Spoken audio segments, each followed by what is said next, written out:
Yeah.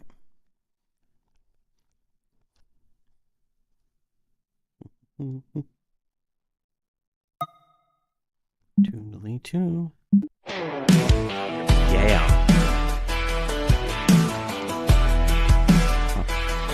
I'm a rock rib conservative, bootstrapping baggies, you know I got 'em all, but my boy don't seem to get it. No love for Israel or the Wailing Wall. Says he wants white beauty and a free Palestine. So I me kicked him too. out the house in the cruel cold streets. Yeah, he fucked around and found out. Gotta teach him what bootstrapping's all about. When he got me a new son, he's a different kind of breed. A young black buck that loves the GOP. Watching them live for TikTok. Yes. And my Yes. boy at 3 feet is Based. Rolling cold black and rock. This is MAGA country. You can keep your damn litter box. And if you don't like Israel, go ahead and kiss Lady MAGA's big fat cock. Yeah, buddy, big old cloud of black smoke rolling cold. Just me and Tyrone, flexing on the most socialist demon rats that can't make us wear a mask. Hold up, let me pull on my bootstraps. We'll be waving pride flags over Baghdad. And if they don't like that, we'll turn them all to glass. Yeah, I'll proudly pay that tax for all I care. My lips are sunk, you starve and kiss my ass. Oh yeah, yeah. Don't forget the outro.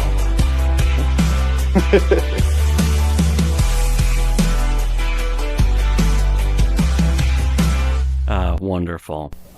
So, there are some other clips that I have queued up, but for today, just wanted to intro with that, sort of like the old, didn't Morning Kumite do that, where they would start the shows with some kind of musical interlude? Something like that. Kumite, was that Tonkasaw? Yes, the wonderful, the great Tonkasaw. I've literally never watched him, but I watched believe me, one. I remember him. Yeah, I watched one single one of those. I think I also watched the first ever internet blood sports, and it was Medicare yelling at the Money Badgers. Oh no!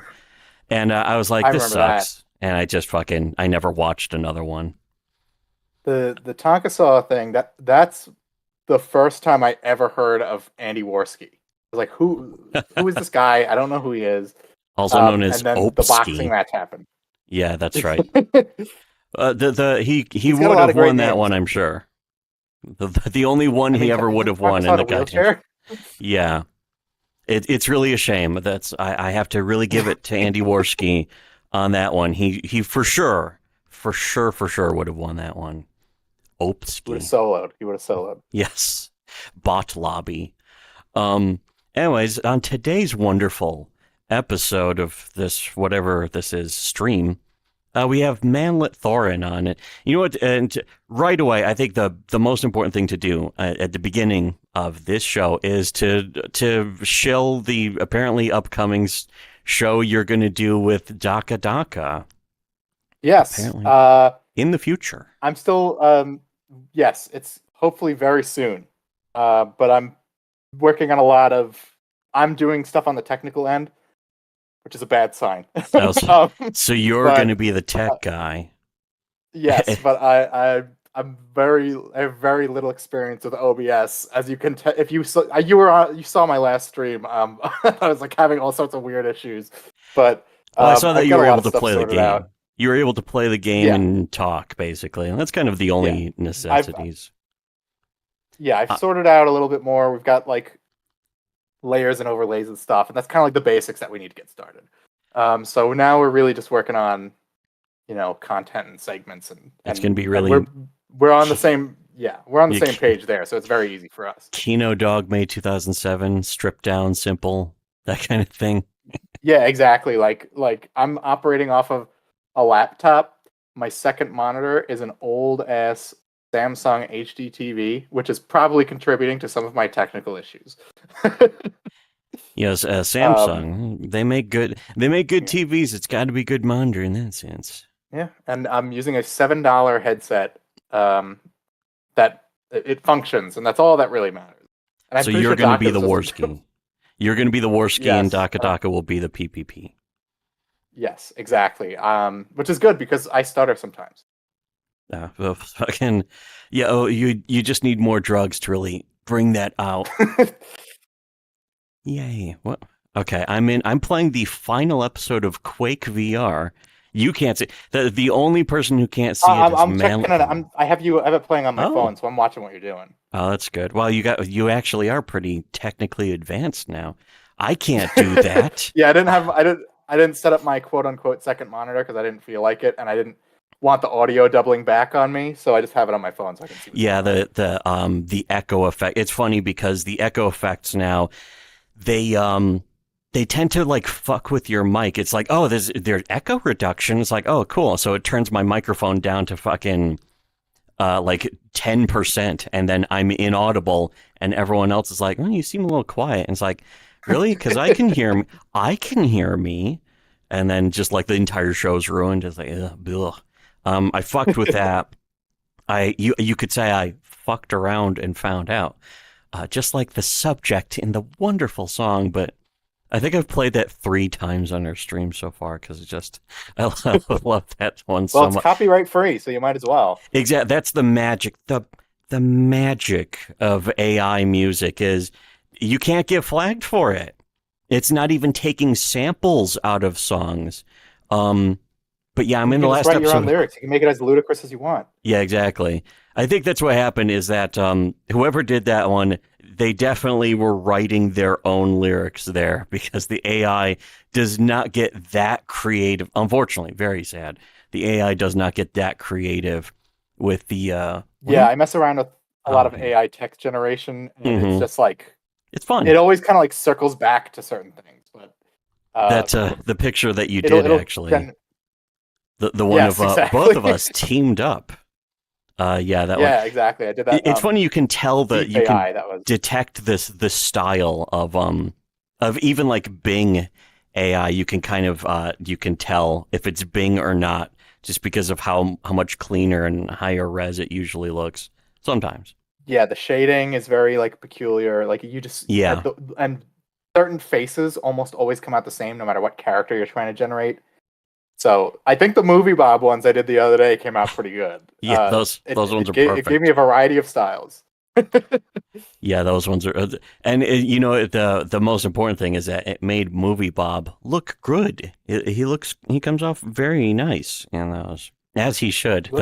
Yeah, he looked as badass as he does in real life. Yes. And the wonderful, you actually, now I still haven't watched all the ones. You suggested episode 50 of Game Over Thinker first. And of course I did. Not only did I watch that, and that was a couple of years ago now or some shit. I don't fucking know. But I made lots of clips of that because it's like the fucking Danny DeVito meme was like, I get it now. Just watching the fucking movie. Yeah, it's out in the forest with some other equally fat guy who I assume is his brother or something. As they're doing sword fights. But that's like preemptive. Before AI, you actually had to be there yourself twice. He's doing incredible special effects that no one else could pull off. I can really actually believe that. There's as there should be. There should be, at least 2 in real life, if not more. If we're going by the show, there's Movie Bob. Yeah, that's right. It's funny how the overthinker. He's Satan. He's. It's funny how that was recognizable. It's like, oh, I recognize these from some of the other episodes. I think I did watch one of the later ones, like 75 or something.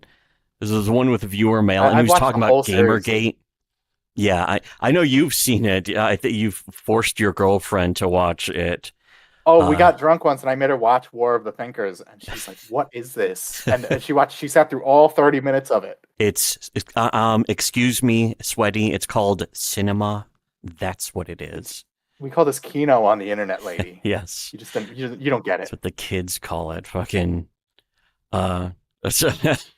And then tell her about how you're a Sigma male, and Sigma Grind said, I saw that movie, American Psycho. Patrick Bateman, great guy. I think he might be literally me. I made Mom watch Drive, and I was like, this guy's literally me, by the way. And she's like, huh? And then I was watching it on a piracy. I own it on Blu-ray, but then I watch on a piracy site because it's easier to just click on it, you know? So we watch it through there, and underneath the movie are a bunch of comments, and a bunch of the comments are like, it's literally me. This guy's literally me. And I was like, oh, look, I can actually explain the meme to Mom. The literally me meme. And then I show her the debate with Biden and Trump, where Biden's like, what about Taxi Driver, Blade Runner? I am all of those characters. You know, just fucking, they're spouting memes at each other. The fucking classic. That's on YouTube. Why don't people watch that instead of watching this stream? Oh, wait, no, I shouldn't be promoting other videos. Which also, the guy who posted the bootstrapping song, he just before I was going to start streaming, he linked to the special movie night to watch Sword Art Online. It's like, oh no, I'm about to show up fucking anime night. Sword Art Online. Yeah, I was like, an hour ago, I was like, oh wait, Le Hobbit fan. He's been in the group chat, and he's been in my streams like since I started. He is like, I just got a 12-hour ban for getting too angry at the Olympics. I'm just like, oh no, it's the Olympics today. Oh, that's right. Yeah, who cares? Anyone can. So go all Twitter is getting mad at the Olympics right now. Yeah, compete against our wonderful stream. They'll let them miss out. Let the world go away. Quake.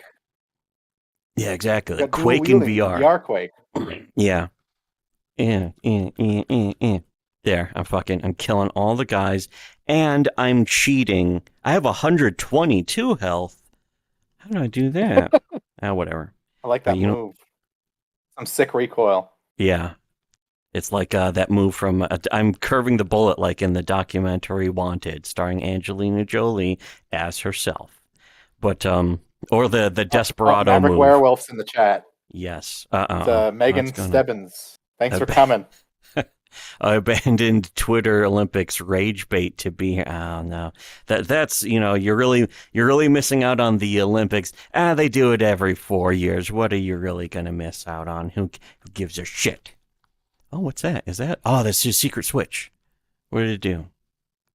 I already don't watch sports. If you couldn't tell, I don't really care about sports with a bunch of people that aren't even from my fucking country. The Sportland Sportsters. They did so many points, did they? Huh? You're the fucking dude bros pressing us gamers yet again.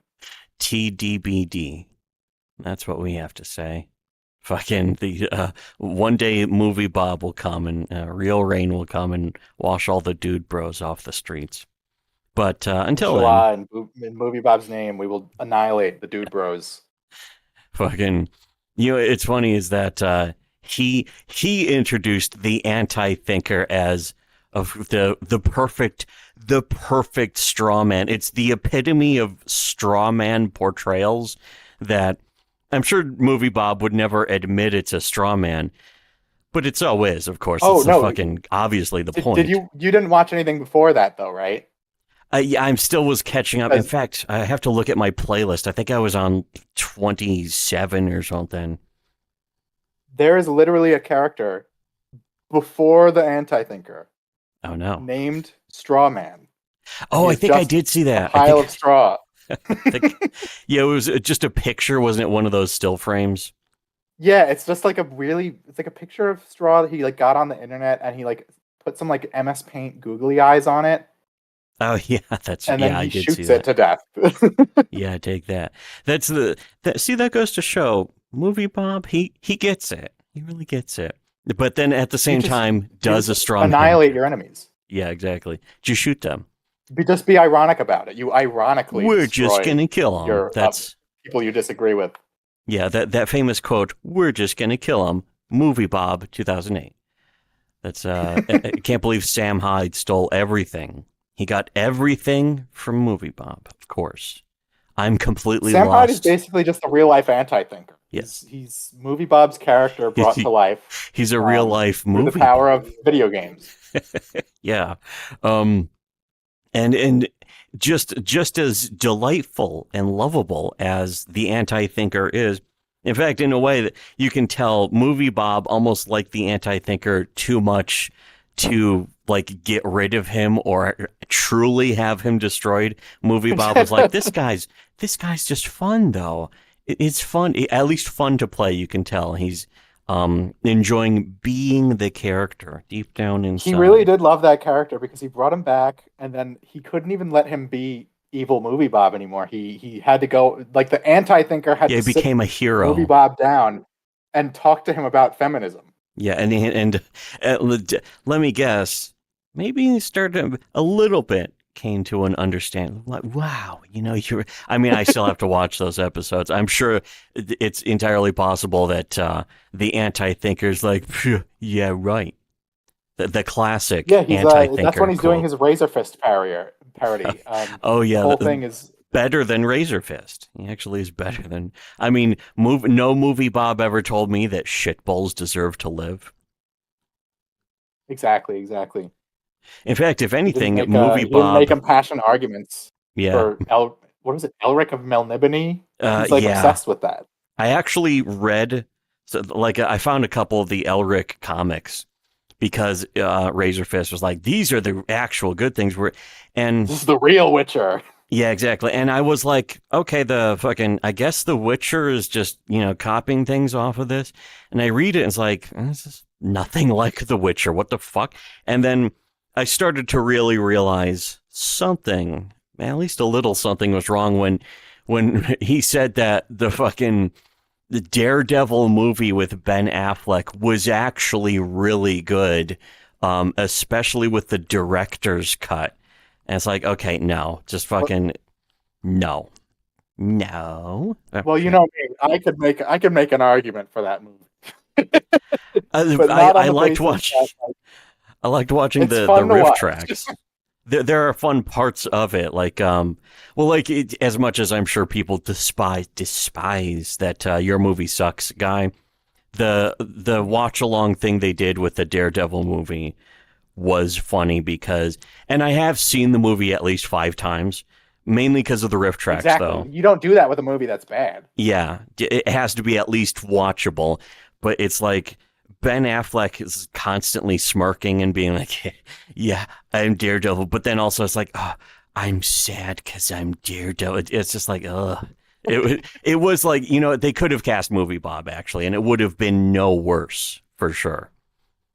Perhaps even better. Wears sunglasses. Yes, that's right. He could have pulled off the look. He looks exactly like Daredevil. Yes, except in fact, better. He played the devil in Game Over Thinker. So if you just put the little mask on, regular, you wouldn't even be able to tell the difference. So it's just like fucking a difference of a few letters. Did you ever watch Riff Tracks or MST3K? I haven't. I mean, I've listened to a lot of Mike Nelson through his podcast he did with Doug TeNapel. Yeah, I remember that. I was actually on. But I've never watched any of that stuff. Well, I wasn't on the podcast. I was on with Mike Nelson and Doug TeNapel and Nurkish once. And was that on one of the Saving Nurkish streams, or was that just a different? I think so. Thing?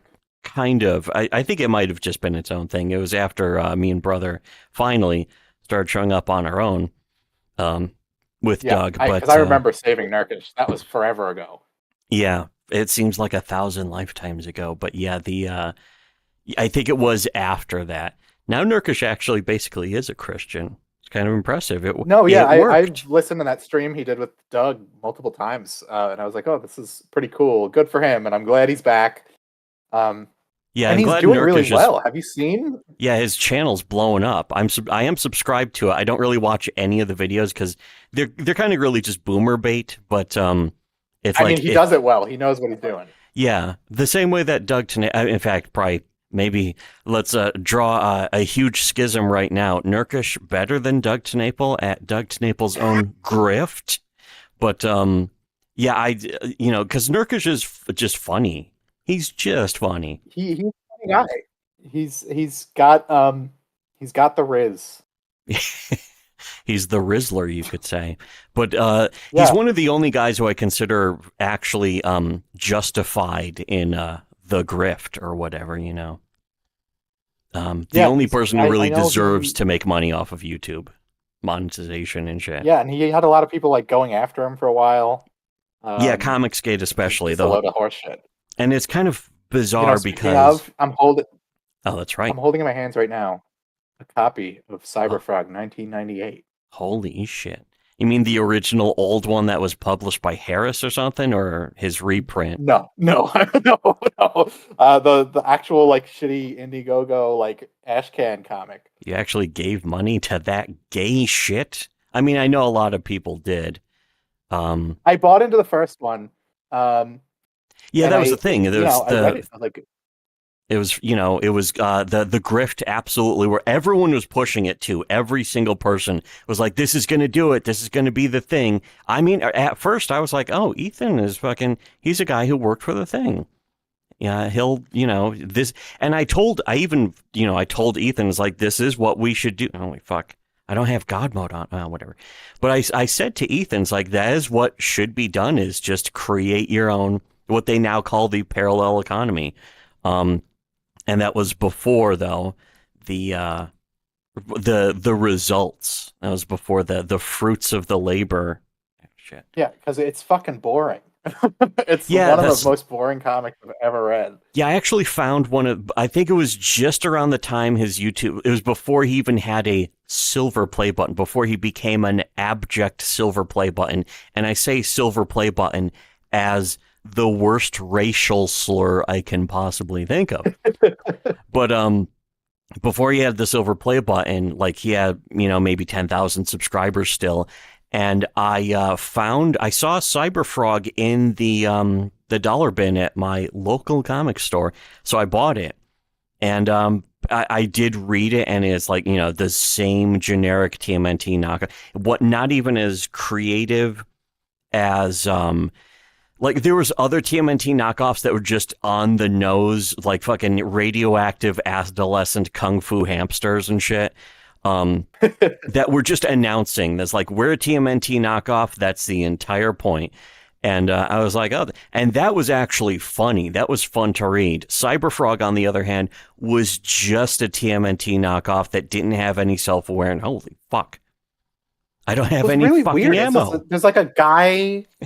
There's like a guy who has like fly wings and a magic pendant, and it's like, what is this? This isn't even like Teenage Mutant Ninja Turtles. Yeah, it's Baxter without the even that much creativity. Very sad, very gay. Yeah. Oh, a real filthy frog at move. And it sucked.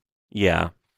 And that was the thing, is that's the meritocracy in action. Is you make something, you put it out there, and if it's not any good, people are going to cash out and be like, okay, you had your chance. And that was also my thing. The second book did... Yeah, well, the second book did way better, but it was like... Allegedly.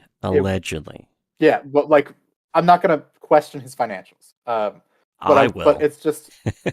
I think people expected it to come out in a timely fashion. They were like, the first book took a while. It's like, he's getting used to it. Whatever. Yeah, the second book was like 3 years late. Yeah, he realized that he didn't have to... Oh, I died. Where am I now? I need to save scum more. Oh, okay. Here's what I really need to do. Is I need to get to my keyboard and hit the J button and type in God in the console, I think.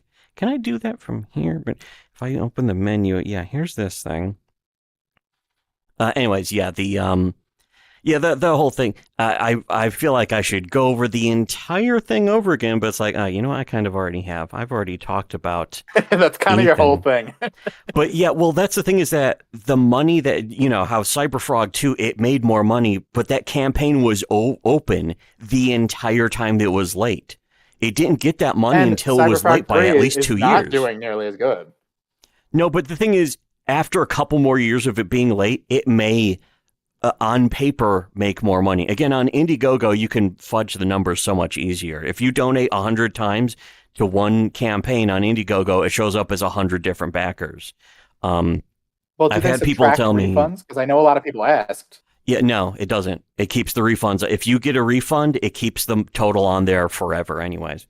If I've had people tell me that you can donate to yourself on Indiegogo, and that goes on there, and then just doesn't charge you, or you can cancel it, or some shit like that. So, yeah, again, that's Indiegogo. That's not confirmed. That's what happened, but there we go. Nice.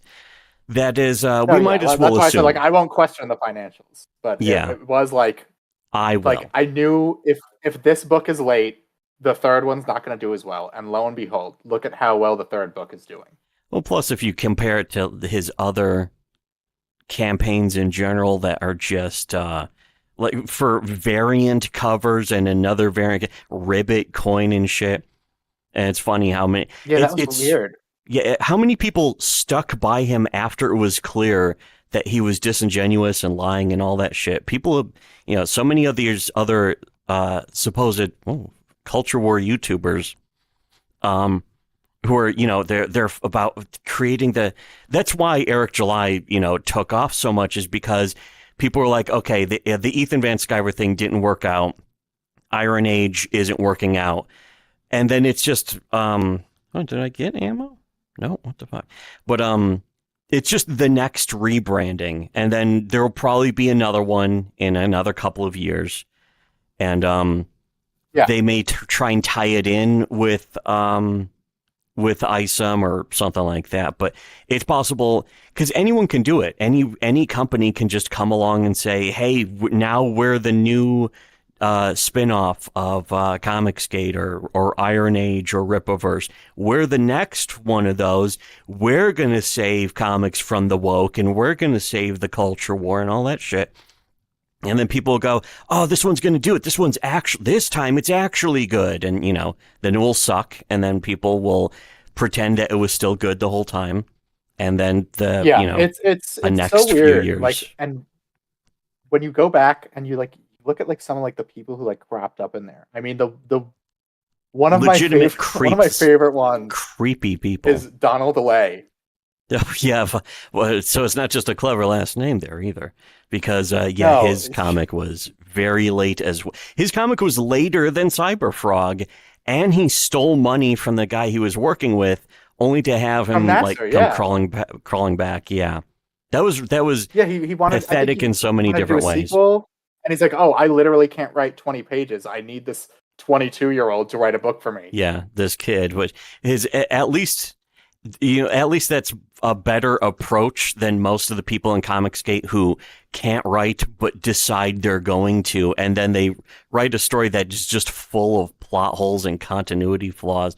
Not just Ethan either, but a lot of other people in Comicsgate did that. And I mean, at least you could say ISOM did that too. The one thing you could give John Malin is that he got a writer at least. Yeah. In fact, I think he has an artist too. So now he doesn't have to do anything. He could just focus on internet drama streams all the time. Which is weird because you bought Graveyard Shift because it was John Malin. You didn't buy it because it was some guy who knows John Malin. I didn't buy any of those, of course. But what I did buy was I bought Common America. Wonderful Common America, which is... I have the omnibus. It's across the room, but I do have it. Yeah, see, now that's a comic. Even if you didn't say that was a good comic, which I do think it's a good comic, but at least that's a comic that's consistent, not just with its release, but artistically and the story. It's a continuing story that actually has progression, and the characters interact with each other in character ways. It's almost shocking to see. It's like a different medium almost. It's not my cup of tea, like the subject matter, but it's like very they cutesy. Get it out on time. Yeah, they're on what, like volume 10 now? Yeah, I think 9 is just coming out and they're working on 10. Yeah, well, it's volume 10 of Common America, and then also there was Black Hops, which was I think at 5, and I think there's of course Walmite, the wonderful Walmite. I have the Walmite omnibus. Yeah, which ends with our story. It's great. And then they're in bed with Doug Ernst, who's got his Soul Finder series, which is still going strong. Not literally in bed, I hope. You never know, though. Holy shit! Oh, motherfucker! I trust Mark and Tim and Doug to not literally be in bed together. I want to trust them. No one trusts you. No one. I almost forgot I have a soundboard. I almost forgot the soundboard.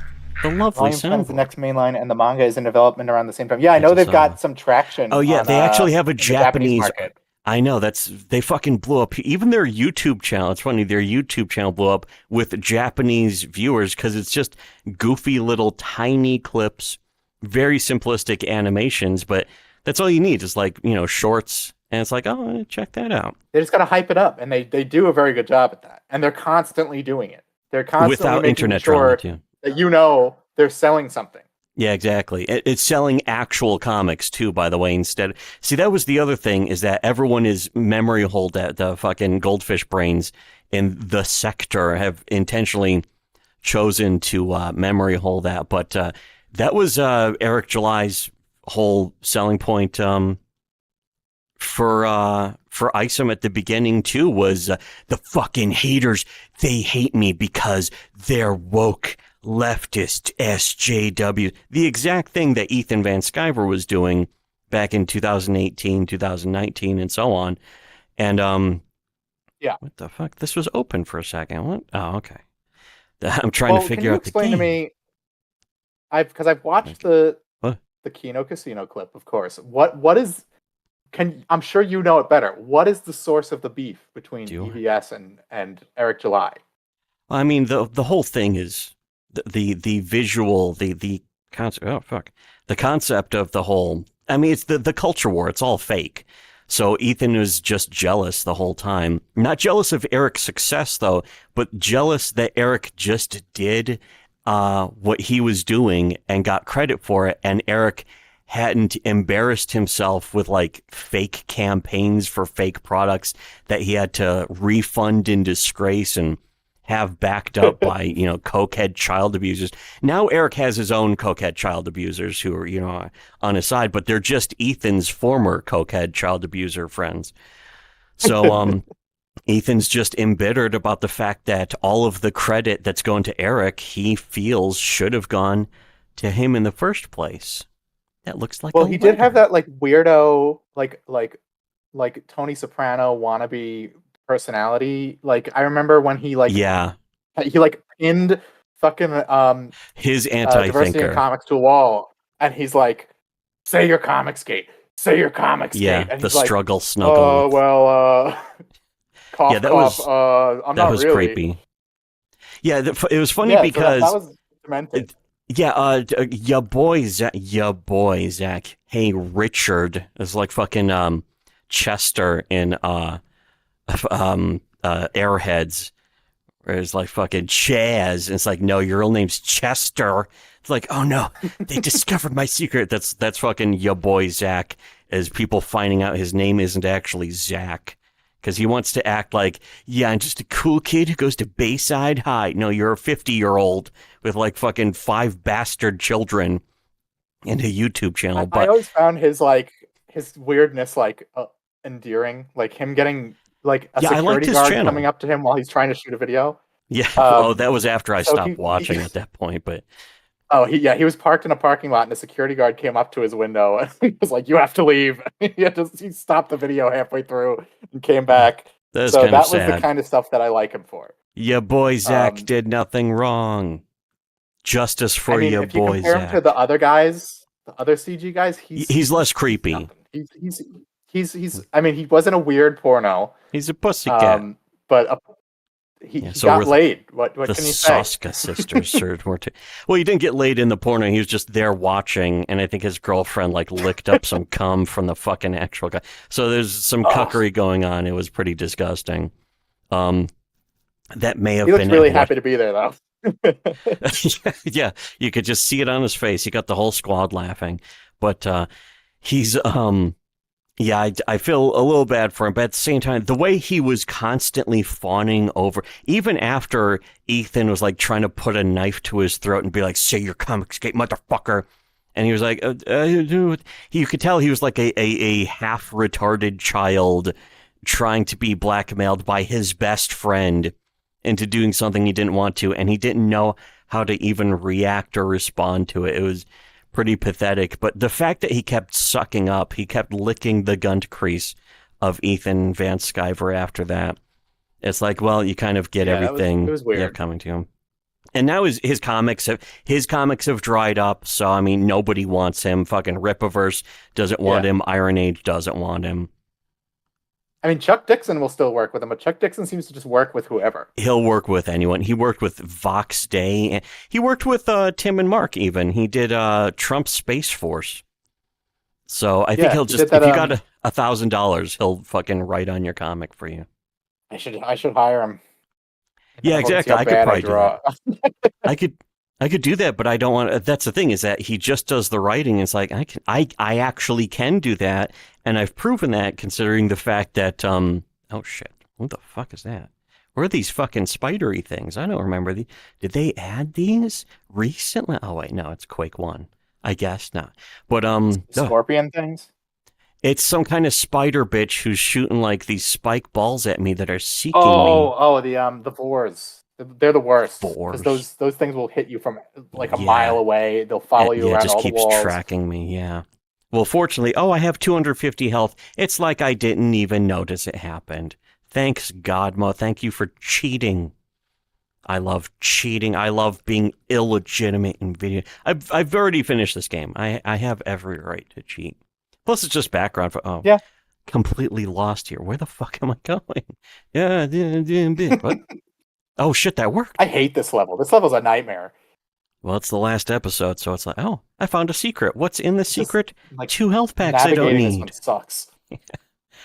At least this has the best final boss. I was just sitting in my bed laughing to myself like a complete psycho, just thinking about the final boss of this game, where what? Oh, you know what? I do have to go through this, don't I? There. Wait, is this the one with the dragon? No, this is Shub N-Word-Wrath is the final boss, and you have to. Oh, okay. You have to telefrag him to death, and I remember the first time I ever played this, like cloned female. What? Oh, I fucking. How titillating! I accidentally hit the soundboard while swinging my fist at this guy. Oops. Fucking. Because you know you're wrong. I hate these guys, but they also make the game fun because they're just constantly launching grenades at you from a mile away. I think these are the burst fucking grenade guys too, or something. Whoa. Yeah. Block this with the. No, that's not working.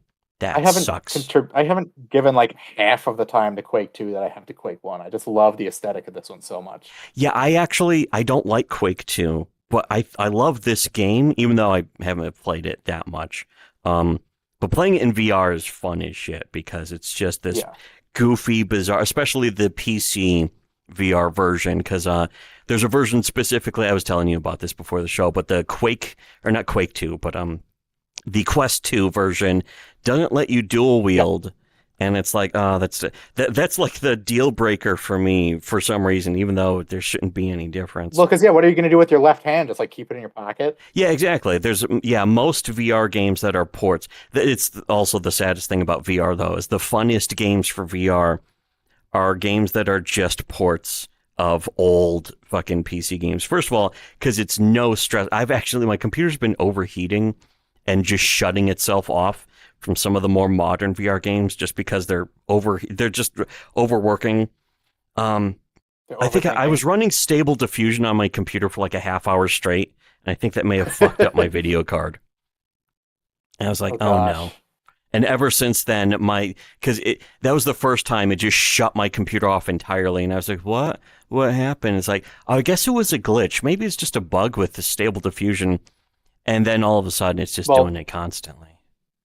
I'm shocked my PC is handling my streaming as well as it is. I'm not like a tech savvy person, so when we got this laptop, I always thought it would be more intensive.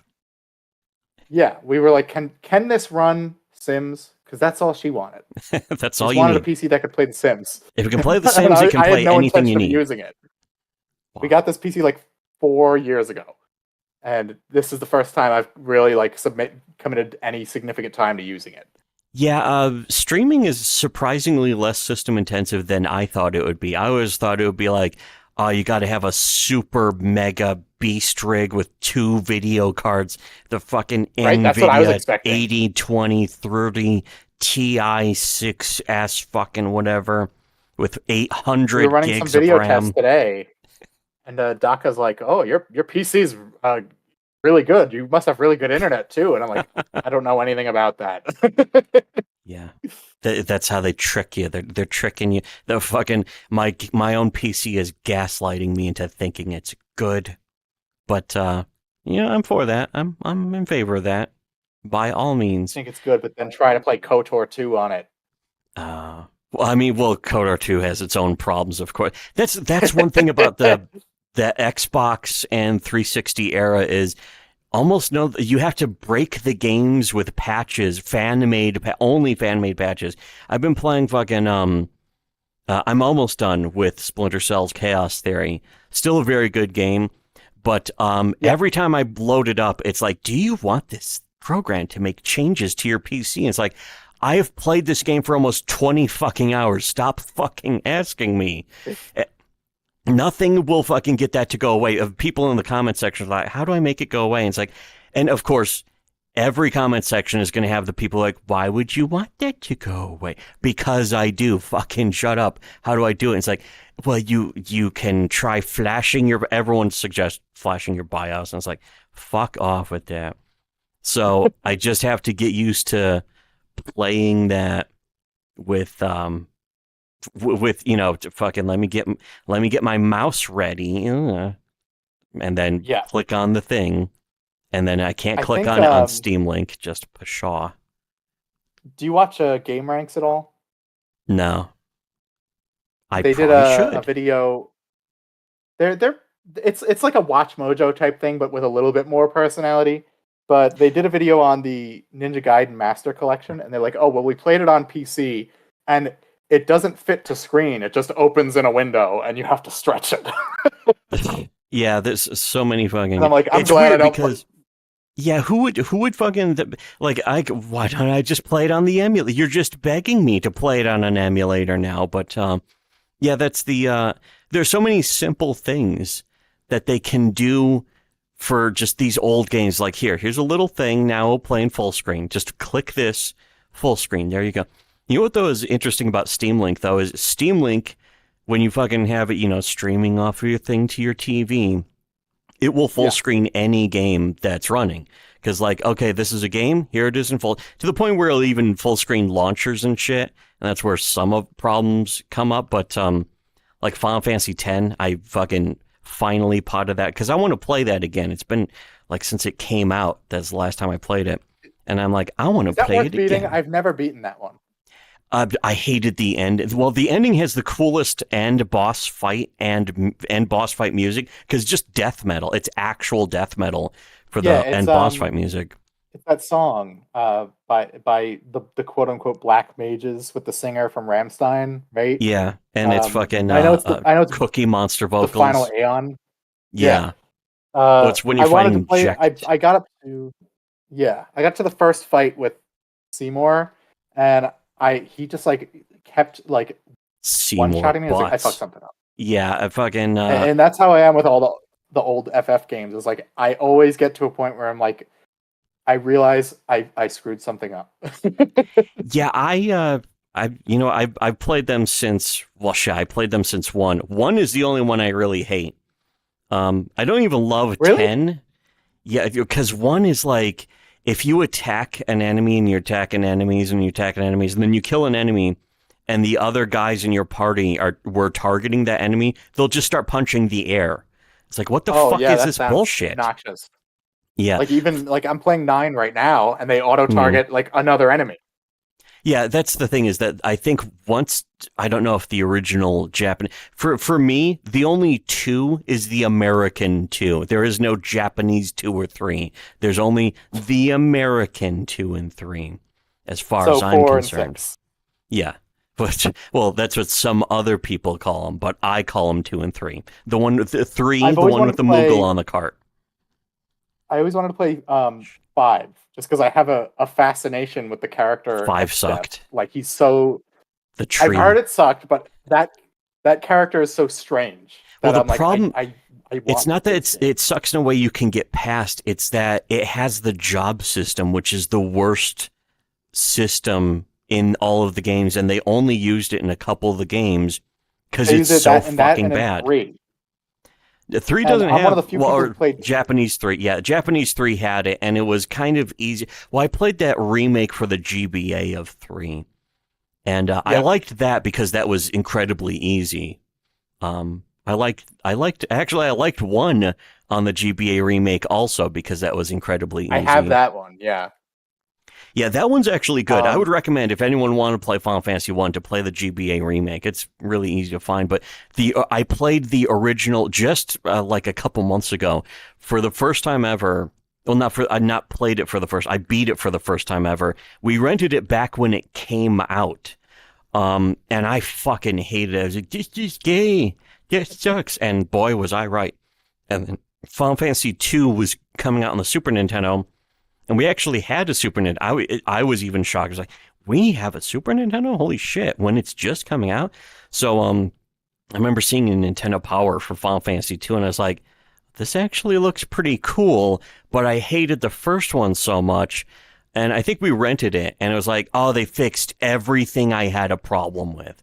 And so we 4 is the just first one bought where they, it. like, figured out the story. Like, they're like, Yeah, we're they do, like, actually had characters and a narrative. Aside from the fact that it was ripping off Star Wars, of course, but then again, it's Japanese. Everything Japanese rips off Star Wars, from the past, or from 1978. I'll allow it by virtue of it not being actually Star Wars. Yes, that makes it okay. But yeah, you know what? I started playing that one again recently because I got this handheld, the R36S. I think I've mentioned that a few times, but it's like the Miu Mini Plus. It's this fantastic. It just every Nintendo game, every Super Nintendo game, every Genesis game on this little Game Boy sized handheld, and it's fucking great. So I beat Final Fantasy 1 NES on that, and I just save scummed the shit out of it with save states. And it was like, this sucks just as much as I thought it did, but I was able to, first of all, I was able to save scum it, and I was able to fast forward to get through the grinding. And it's like, that's much better. I was looking at this wall the whole time. What the fuck? Okay. The fast forward feature they've added to like the remasters. I've been playing 9 again. Yeah, like 7 has grind that. The abilities, like, yeah. If I was playing it without the fast forward, I probably would quit because I realized what I did wrong every previous time is you have to get the abilities, but you have to do like X amount of battles to get the ability. You got to keep spending some time. Oh shit! Yeah, so this is hopefully the first. Like you said, you played the first Final Fantasy. Final Fantasy 9 was my first one, and I literally I rented it. And I've never beaten it the first time I played it. Yeah, those games are not easy. Yeah, those games are intentionally designed to not be finished on a rental. But that's the only one I've actually never. Well, I never played 11 or 13, 14, or 15. But all the other ones I have. Play 13. I love 13. I'm one of the only people, but I actually love 13. I actually wanted to play 13 because I had a 360 and it was going to be the first one to be on an Xbox, and I was like, oh sweet, I want to fucking play that. So it came out and I was like, let me see what people say about it, and it looked boring and it looked goofy. I don't like any of the fucking Tetsuya Nomura stuff. I've never played I love that Kingdom Hearts. Well, I don't like Kingdom Hearts that much. But Final Fantasy X is full of that stuff. Disney shit. Yeah, Final Fantasy X is like a Disney game, basically. Yeah, I like 13 because it is pure, like, unfiltered Tetsuya Nomura. It's nonsense. Like, if you try to break down individual plot details, you're like, what is this? This doesn't make sense. Yeah, similar to 10 in a way. It's like they keep showing like young Jecht is teleporting in to say cryptic bullshit at the beginning of the game. It's like, why is he here? What? Why is he a child? Why is fucking Tilde's dad a child? Wait, that was Jecht? Yeah, I think it's supposed to because he's dressed like him. Well, that's the thing is that I'm just assuming that too, but he's dressed like Jecht, but he's a child. And it's like, why? And then fucking Auron is just talking to the clouds. He's talking to Sin, which is Jecht also. It's like, so he's also Jecht, and they're Jecht, and they're also ghosts from the Faith or something. But like how are they from the past? Like dream worlds. they're traveling to the future to kill Sin, who's Jacked. But why aren't they? If they can time travel, why don't they just go back to the past, which they're in right now already, to kill Jacked Sin? And it's just like, it's just a fucking mess. Even could Piss Jima's stories at least try to have some fucking explanations for the dumb, goofy bullshit, the fucking piss Final fetish Fantasy's always bullshit. been like that. I read the synopsis for the first game, and it's like Garland went There's back time in travel time and shit. to Yeah, chaos to create a never-ending time loop, so he can never Chaos. truly die. And I'm like, what?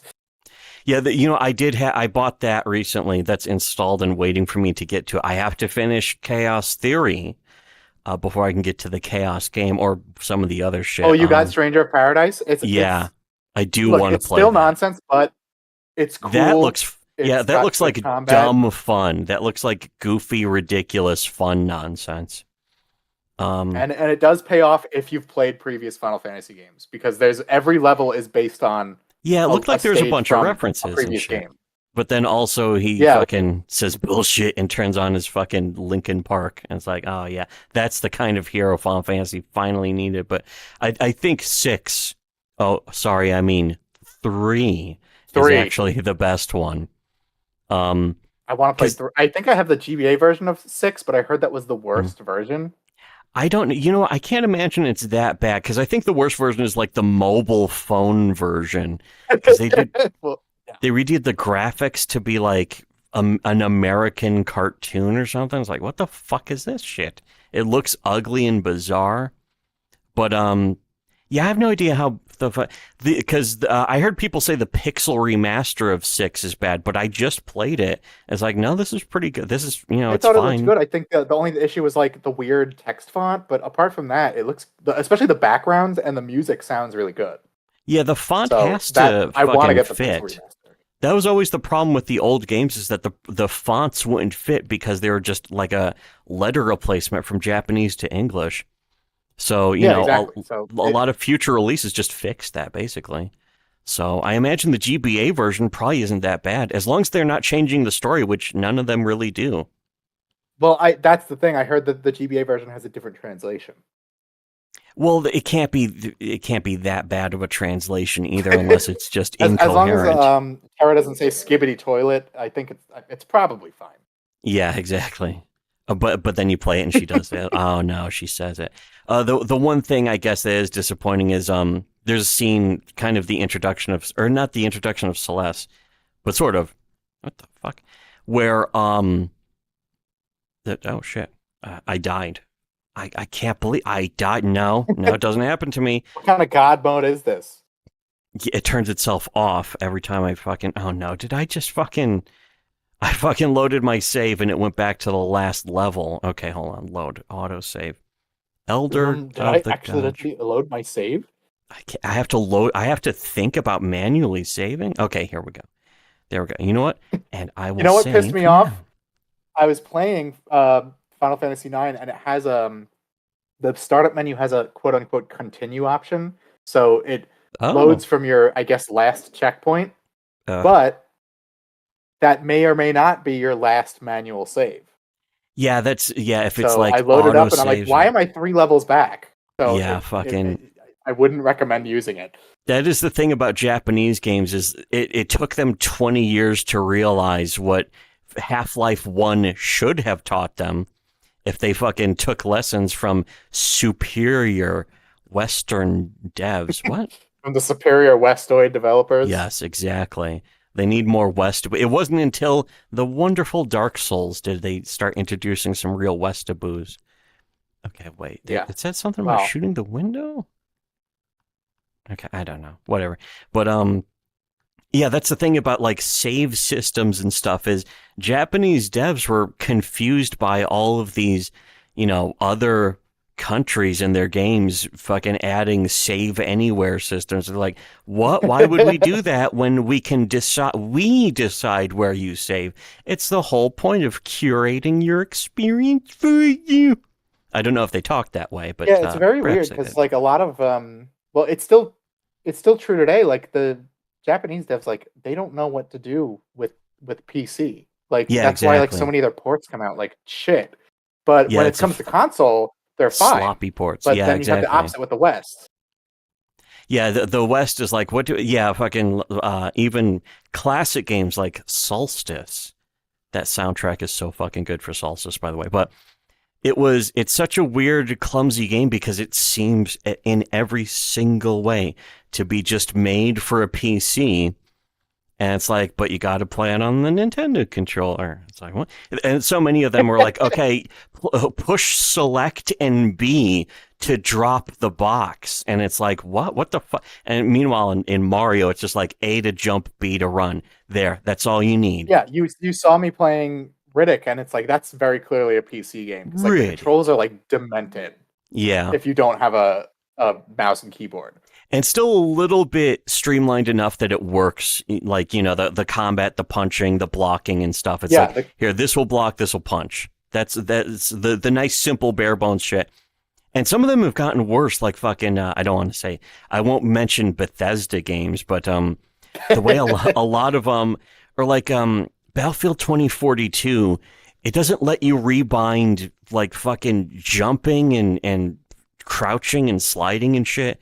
And it's like, okay, but I play with all these other controls. It's a PC game. What the fuck are you doing? It's like even Western devs don't know how to do it. I mean, at least FromSoft seems to be like catching on. Like, let me change the fucking controls. Yeah, the Westaboos, with Sekiro, of course. you can remap the controls to whatever you want. Well, Sekiro, but then you have like, I think, yeah, the one non-Westaboo game, but still. I played Bayonetta 3, and there was no configuration I could figure out to make that game feel comfortable, because it was like, it's a Devil May Cry combat game, but you also need to control a giant monster at the same time, and it's like, it was just very confusing. Like, I felt like I was being pulled in two different directions, and that's only on the Switch too, right? Yeah. Yeah, so fucking, it's weird how that game is, well, I mean, a Bayonetta 1 is on the PC, but it's weird how that 2 and 3 are exclusive to the Switch or something, or consoles. Yeah, Nintendo, there would not have been a 2 or 3, but Nintendo decided to publish it themselves. Yeah, which doesn't seem like a very Sega Nintendo kind of game. Yeah. I think they just wanted like one M-rated game for their system. And I guess it worked out in their favor because now they have multiple ones. Yeah, it's especially weird because the Switch now has like porn games on it and shit. Well, not porn. There's literally a game called like Hentai School or something. Yeah. That I keep seeing on the eShop, and I'm like, why? Yeah, why is this on the front page where anyone can see it? I think I bought one of those, and it's like, one of those. It's slide the puzzles around, and then it shows you some very generically like hookups, hookup skateboard 1998 anime ripoff drawing, and it's like, okay, well, gee, I won. But yeah, it's like, this is on the Nintendo Switch though. Is it because I put in that I'm an adult or something? Hopefully. It's just on like the front page, and like it's constantly on sale, so it's like always near the top. It's so weird. Like, for like 20 cents too. They're bars cheap. Down from like Mario Wonder, and I'm like, what? Which game do I want more? Gee, I don't know. Fucking the $70 side scroller or the porn game for 50 cents. Or the fucking Breath of the Wild asset flip that was designed by a white girl. I want Zelda to be part of an ancient race of goats now. Okay. Apparently Nintendo's just going like, yeah, okay, fine. Does Nintendo need the money that bad?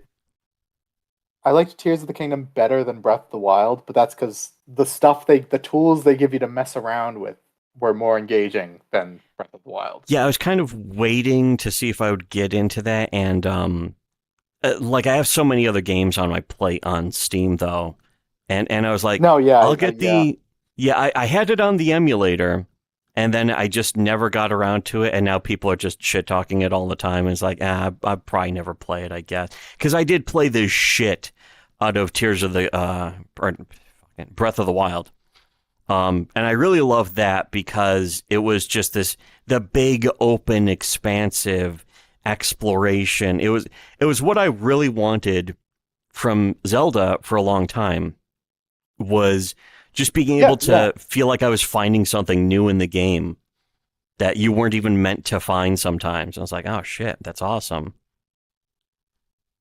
That's how I felt with Tears of the Kingdom, because the first one, like, I got into it for a bit, and then I got to a point where I was like, I just want to finish this, and I just speed ran to the end. At some point it's like I don't want to get too sucked into a game forever and ever and ever, because then what am I supposed to do with my life? At least I could build a weird motorcycle or something if I got bored. In Breath of the Wild, it's like you got to unlock the motorcycle with this DLC thing. It's like, oh my god. The first time I did that though, I was like, I was into it. Shit. But after that, I did play on the Master Quest difficulty, and that is fucking brutally. It was brutally hard, and I really wasn't expecting that. But I was kind of impressed. It was like the first enemies. I was breaking 10 branches just trying to kill a regular moblin, and then it would kill me in 2 hits. And I was like, holy fuck.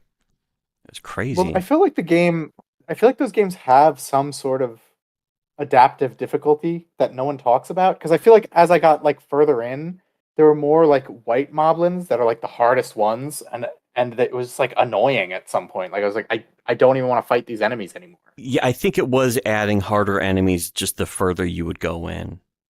So yeah, and I hated that. If I wanted to do that, I would just play Oblivion. Yeah, although at the same time, I can understand it's once you get so strong and so deep into the game that everything becomes a cakewalk. The risk is that it just becomes boring after that. Theoretically, anyways, it depends on who's playing it and what they want out of it. You could, in theoretic, Assassin's Creed 4 did this. It had the legendary ships, so it gave you something to work towards. Building your character. My ship is maxed out, so I can try to fight this ship that might still kick my ass, no matter how maxed out I am. Yeah, every game should have some kind of theoretical, really intense end game shit that they add. That would be cool. That's that's a lot more work. But holy fuck, what the hell is this? Some kind of weird ass bouncing slime thing. Final Fantasy does that. Yeah. Especially the some of the later remakes, I think Final Fantasy IV on the DS had extra dungeons that they made up just for the DS release, and it was so punishing that I 9 was has Ozma. Yeah, that's right. That fucking 10 has those overkill weapons or whatever the fuck, and I never got a single one of them. But it was that's cool that 12, I did everything, every single thing in 12 that could be done except for the fishing mini game, because that was the hard. I killed that fucking, was it called Zodiac or something that had 20 million health, but I couldn't do the fishing mini game. Why is Matt the dragon? Yes, that's right. I've never done that. I played the fuck out of 12, and I never did that because what? I've seen videos of it, and I was like, this doesn't look worth it. It doesn't look like it's worth my time. No, not really worth it, but you know what? There's a trick to it where if you get its health down and then leave the area, its health never comes back up. It doesn't heal. I didn't know that until I looked up a guide. Yeah, fucking thank you walkthroughs, but that was I could just come back and do this later. I can do more of this later and take breaks all I want on Yazmat, whatever the fuck. So I just did that. Yeah, I mean, it's a cool looking boss, but it's just bro, no one has 6 hours. Yeah, which is still how generous. much it takes. That's if you're doing well. Yeah. Which I got every license for every character in the game too. At some point, I was just listening to podcasts and radio shows while just grinding on I think it was a bunch of bats in a cave that gave the most XP. So I just did that for hours and hours and hours, and then eventually I know exactly the spot you're talking about too. Yeah. Yeah, because the bats are easy, but they would give several thousand XP each, and I would just go back and forth. And so it's oh, this is easy. And eventually I just had everything in the fucking game, every character, except Penelo, who was 10 levels ahead of everyone because I made her the main character of the game. I decided she was the main character. I'm one of the Vaughn apologists. He was always my main guy. He I know everyone was hates in my him. party the least. He was like, "Who's this?" Every time he would show up in the cutscenes, I'm like, "Who's this guy? Why am I looking at him again? What does this guy do?" This is the Pinello He game reminded starring me of Pinello. he reminded me of Zidane, so I liked him. Yeah, I know some people who really love Who's 9, that? and I have 9 installed. I actually have 9 installed on Steam, and I have it on the handheld because the handheld actually plays. Oh shit! It plays. You absolutely should play it. It's great. Yeah, I do want to, but it's like I got to finish Chaos Theory first, and then it's like, well, what am I? I want to play something where I'm not going to feel too sucked into it for too long, because that's always the downside of a big game, RPGs. It's like an RPG, and, yeah. yeah. I've been it's having like, the opposite situation right now. It's like I'm just yeah, I go back and I don't forth want to buy sometimes on anything that. new right now. Yeah, so I just want to play a game that's long. I want to play a game that takes me a while, and I'm invested in it. And when I finish it, I'm like, hell yeah, because like I blazed through a bunch of shorter games, and I'm just like, this is kind of boring. I don't want to play the same game a second time on like New Game Plus or some shit. Yeah. I've just decided to do an RPG thing. Little bite-sized game. Well, that was the thing, is that the one of the last games I beat was what is it called? Alma or something. It's like it's basically like walking sim. You play a little fucking 7-year-old brown girl who's gonna help save the environment. She wants to help fucking recover the nature preserve on this little Spanish island, and it was like 4 hours long, and it was very nice and comfy. It was like the exact thing I wanted, was just comfy, simple game. And Yeah, I feel that way about walking sims. People hate them Yeah. a lot, but sometimes it's like it's just what you need. It's like Yeah, you don't it wanna really be, like, depends. too you don't Yeah. I don't want to fucking it's play comfy some sometimes. lesbian simulator where it's like, oh, I left my house. You're picking up the pieces of some fucking dyke who's like, oh, can't believe my parents don't understand my transitioning or whatever. What is that? Gone Home? Yeah, that was Gone Home. Apparently, you know what's funny? The only thing I really seen of Gone Home was somebody made a walkthrough of the entire game that I think is 1 minute long and in an animated GIF form. So I just watched the whole game Yeah, I play think you through can with just like an animated leave the GIF. house and it just ends. Well, it's they did it like a full run where they go into the house and oh fuck, what the hell is this? Oh, they go into the house. They find they the first just did everything clue. really quick. Yeah, open the chest, open the closet, open the attic, and then fucking just they literally speed running it, and then it's just I think, over. It's like, well, no, I don't have to play it. The Wonderful. worst indie game I ever played was Have you ever Braid. played Abzu? I think I have that. I think I do own that. Isn't that like an underwater swimming game? Yeah, it sucks. There's like no story. I mean, maybe there's a story. I should play that next I then. played it. I barely fucking remember it. There are obstacles. You can get like bit by sharks, or there's a million landmines in the water sometimes. And it's teaching you about the danger of landmines. Yeah, you're just swimming around, and it's fucking boring. I just had no I can't believe I actually finished it, honestly, because it was like, I guess I spent $1 on it, so I felt the need to finish it. Yeah, I do that. It's like awful. I've done that so many times, and I always regret it. Well, like even Final Fantasy 1, I was like, why am I playing this? Why am I playing this stupid piece of shit? But I was also like, I am finishing this game. This will be the only one I haven't finished aside from 9, and I will eventually play 9.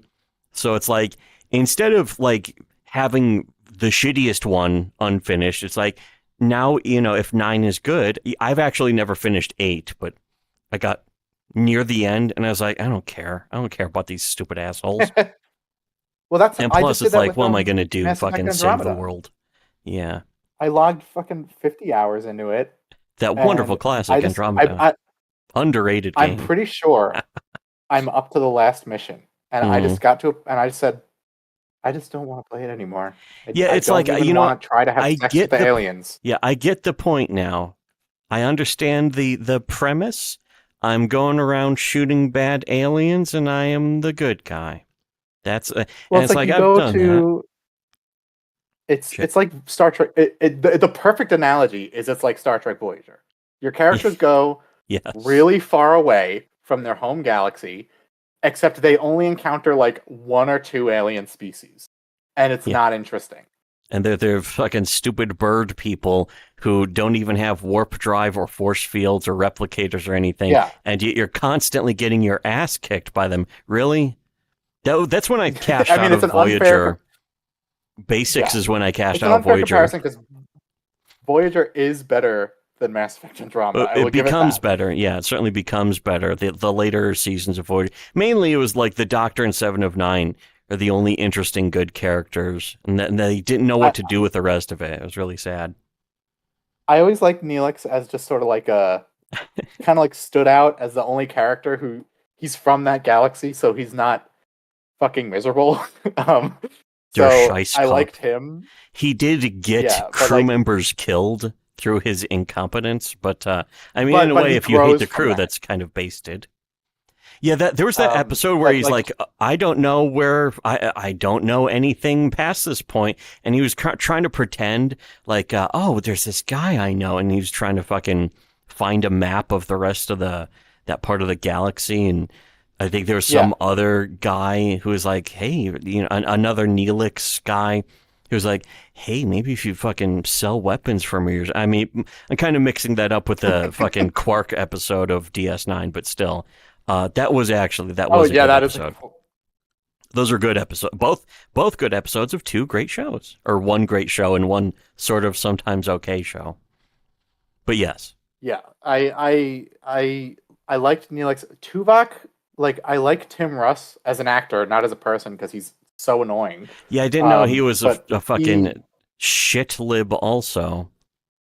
Yeah, Apparently. but he was the worst. He's the worst Vulcan ever. He's like they're supposed to be emotionless. He's like the most angry, wrathful person in the show. I mean, And then it's literally again, part of his character. he was he getting goes to pissed off at Neelix, Fanfare, so and some of that is kind of justified when he just kills Neelix. He snaps Neelix's neck or something. And it was like, but it was all on the holodeck, though. And it's like, now do it for real. But, yeah. But they didn't know what else to do with Vulcan. DS9 didn't know what to do with Vulcans either. The only time Vulcan shows up, they're like the fucking most evil, they're like evil baseball players who fucking Yes. just dominate. And then they're like, you see, our logic is superior to your shitty human piece, you black bastard. They're fucking calling racial slurs to Captain Sisko and And then shit. Sisko's like, yeah, but we let this like 4'9" manlet play, so we are morally superior. Therefore, and you know what? He was right. He was totally right. We really won. Yes. Yeah, well, that's the thing, is that they're all celebrating at the end, even though they lost. And it's like, it's the fucking just utterly blunt. The Vulcans were like especially gray skinned in that somehow. And the Vulcans Yeah, are they like, were. it's illogical for you to celebrate when you lose. It was very Bad News Bears, I guess you could say. But kind of blown out. It's like, haha, fuck you, Vulcans. But you could tell it was like the creators of the show being like, haha, fuck Vulcans. And kind of based with the red sauce pills, too. I mean, Sisko's dad was the most base character because he wouldn't take the He was vax. cool. Yeah, fucking. Not only was he cool, but he was like, he was in Star Trek 6 as like one of the most racist people in the history of Starfleet. Oh, yeah, I remember him. He was saying the He was Klingons an would become admiral in the that, right? alien, Admiral fucking, not Cartwright. But he was saying that Klingons would become the alien trash of the galaxy. And it's like, holy shit. That's awesome. Mosh Pit Madness. Who's Red Bar? I have no idea who that is. Red Bar is Mike David of Red Bar Radio. That's where Snorsky stole his clapping from. No, Stores. You almost got me calling him Snorsky. Look, Snorsky got his clapping just from being like mildly autistic. Okay. Well, okay, I can. You know what? I accept that answer now. But I think he would accept that answer. But I think he would also admit. I think he did admit that he fucking. Because I mean, he was on with Mike David. Mike David like called him a piece of shit for the whole aim thing, and Worski was trying to laugh it off. And Mike David was like, stop laughing. This isn't funny. Although Mike David does that as a bit sometimes too, so it's like it's hard to tell if it's really the bit. Well, when it comes to Worski, I was very like, I was like, who is this guy? And the few times I saw him, I didn't like him. Mhm. But ever since he I can't confirm because I don't know him personally, but he's supposedly gone sober. Him and PPP are a very good combo. They're like, because PPP I thought was really boring. Certainly for Worski. I actually liked PPP in general because he knew how to do the showman thing, sort of the almost demented clown preacher or some goofy shit like that. No, he was good at that. It's just like then you had like Surfer ranting in the background. Yeah, it was a mess. Like 10 hours long. Yeah, those shows were a mess. Those I actually did see some of, mainly because they were the only guys who would actually go after fucking Ricada. And I was like, oh, finally, somebody's saying what we have been saying also. That was always good to see. You guys have always been ahead of the curve. Invented, no one will ever admit it. But we're not monsters. It's true. It's factual. Just ahead of the curve. But so we invented Red Bar is everything. pissed at you. It's because you were right about something. Yes. Red Bar mad at me about something? Why is Red Bar investigating you? It says Red Bar is pissed. I don't know why. I don't know why he would be mad at me. It has to be you. I guess it would have to be me, but I don't know why. Did he fucking am I disinvited from the Clippers dinner? That's the real question, because I posted a couple clips of Red Bar on my channel. You know, the last thing I saw was Red Bar was saying that. Yeah, I think that's it. But last thing I saw, Red Bar was talking about how Ricada's actually a good guy now. So maybe that's why Red Bar's mad at me, because I'm trashing his new best friend Ricada. They're good friends now. Well, I remember like PPP and Worski grilled Doug TenNapel. Mm-hmm. And I knew exactly what Doug's stance was going to be. The moment Doug is Doug. Because Doug is very consistent. Like you can tell what he's going to say, because you can say whatever you want with him, but he's very morally consistent. So I was not at all surprised. Even in a goofy way, even if it's in a wrong way, it's still consistent. Yeah, he said, well, he's my friend. I'm going to back him. And plus, and I hope that he was basically backing him up. Things again. Because it's like, you know, Ricada says he's a Christian and a conservative. Doug basically will back anyone who says that they're a Christian conservative. And it's like, okay, I get that, but and Ricada has helped him in the past. Yeah, so I get it. I understand.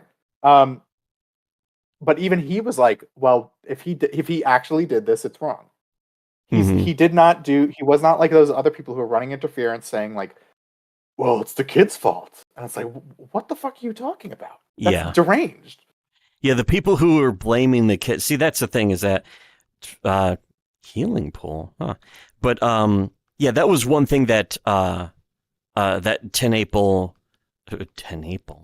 TenNapel. Like there's another TenNapel. Just say Doug. just yeah, that's the thing. I was just gonna call him Doug, and it's like, oh, oops, wrong. I guess I'm dyslexic. But that was the one thing that he wouldn't do, is he wasn't going to blame the kids. Meanwhile, everyone else trying to defend Ricada was blaming his kids. Whereas, and it's like, well, the one's 16 years old. He should be able to take care of all the other ones. Yeah, exactly. That's delusional. Only a child abuser would ever say that, by the way. It's fucking impossible. To not be a child abuser and say something like that. My parents abandoned me for hours at a time, so it's fine. It's like, no, that doesn't actually make it okay. Yeah. And again, especially in Ethan Van Sciver's case, where his fucking mentally ill dad was like ripping up the floorboards of their house. It's like, I'm going to renovate the floor. And then he just disappears from their lives forever. And it's like, that's the last time we saw Dad. Case, I know for a fact that had to be, like, I mean, I don't know for a fact. I'm speculating. Dad wanted to get away from that gay Ethan Van Sciver kid. It had to be a marching order from a certain bald, middle-aged, childless, unmarried Mexican. Yes. And his name was fucking Mike. No, wait. What? What were you talking about? Fucking Movie Bob again? What? No. Well, I can't help it. But there's, all just... It's funny because the actual interesting creator, the actual real indie comic creator, is his brother Noah, who actually did comic stories about their growing up and shit. And I wanted to actually read that. I got to read that sometime. I still haven't. Did he have an annoying, like, Spurg older brother who was obsessed with frogs? I think he talked about fucking, like, his older brother was generally kind of an abusive asshole, but not in a very blatant way. Again, I'd have to read the actual book to look, because he doesn't mention it. It's almost like a fucking fuck you to Ethan. It's like he doesn't even mention Ethan Van Sciver that much, because like, oh, he's just one of the other brothers, because he had a lot of other, brothers and sisters, so Ethan probably wouldn't stand out that much. And Ethan's stories are kind of his own, where Ethan talked about when he was 14, an older man literally, this is his words, literally chained him to a desk to have him draw comics. And it's like, well, that's a fucking interesting outcome. How much of that was consensual? He's told the Puerto Rican girlfriend with the pet frog story 1,000 times. Ethan did? I don't even remember that one. Yeah, that's where he says he got the idea for I think that's where he said he got the idea for Cyberfrog. He's like, oh, I had a girlfriend and she gave me a pet frog, and yeah, a girlfriend. I held on to it forever. That sounds like something apocryphal. It sounds like something he made up to be he's nuked all his old streams, of course, because they're embarrassing. Yeah, of course, because people were clipping his voice to be like, listen to how gay he sounded. Notice how fake his voice is these days. And Ethan was like, oh no, they can tell. Let me get rid of the old fucking... Like, there was genuinely incriminating shit on his old streams. Well, I still remember that one. I think it was when he did the Internet Blood Sports with the war campaign guys. Or maybe it was Preston Poulter. I don't remember. But I just remember he's literally crying. And he screams, "You come in here with balls!" Oh yeah, everyone that was one. Busts out laughing. That was I think on a guy. I think Oz was the guy. He was doing that stream, and Ethan had come on with the and yeah, that's right. Well, hold on a second. I of course keep that. You come in here with balls. That's the classic. You come in here with. Dude, wait, play it one more time. Play it one more time. I need to hear it again. Yeah. Right. You come in here with balls. It's such a gay way of putting it. I was trying to find that like a few weeks ago. It's so funny. I think I have the whole thing. He's audibly sobbing. Yeah. He screamed himself hoarse. He's like, yeah, you fucking pieces of shit. And it's that was such an amazing show. Because those were people he was paying to, do gay ops and fucking like, fake attacks and run sock puppet accounts and all this shit. I need a silver. You know how those guys got into that? They just like super chatted him 1,000,000 times. Yeah. Like and their entire like a weird disability checks. Unironically, they were super chatting their disability checks to him. Are any of them still around? I know there was like Ro Kabir Kumar. Yeah, generally, but I don't find like Lando Soy Child. Yeah, they don't even call themselves War Campaign, or a couple guys do, and some of them renamed themselves to something else, and I don't fucking know what shit. No. What? Yeah, they were annoying and very cringe. And when EVS wouldn't disavow them, that's when it hit. It was like he really, really likes the attention. Yeah, he was there. Basically, Ethan's entire thing. That's another part of the reason why Ethan is against Eric July, is because Eric July was taking the validation that Ethan always thought. Ethan wants all of the validation for himself, and if it even splits to anyone else, they get like that's why Doug TenNapel had to be kicked out, and Nurkish and Tim and Mark and so on. They had to go because they were starting to get too much credit. Yeah, that too. That was another thing, is that a lot of people don't know that and fucking skipped out on that information. But your boy Zach had basically been kicked out of Comicsgate. They just disinvited him forever. They really kind of unpersoned him, and they would sort of mention him every once in a while because they knew he still had some legitimacy. But aside from that, he still does his own thing.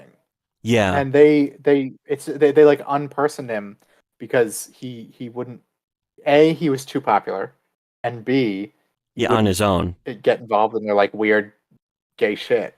Because he didn't need Ethan's support ultimately, and that was the thing. But the thing is also funny enough is he kind of does now because, what exactly does he make that anyone really gives a shit about anymore?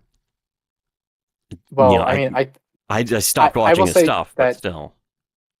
A combination of CG and Tom King, like, they just totally killed comics for me. Like, I don't buy them. I don't read them. I have no interest. Your boy Zach was even shilling Tom King's books, too. He's like, Tom King did this and it was really good. He would say that for Mark Waid's books, too. And it's like, what the fuck's wrong with you? Well, that's the thing is, like, I can suffer someone I don't like if their writing is good, and I did if that it actually is good, yeah. But then there was that time he just decided, I'm going to try to ruin Jay Lee's career. And it was because Jay Lee was doing a cover for EVS.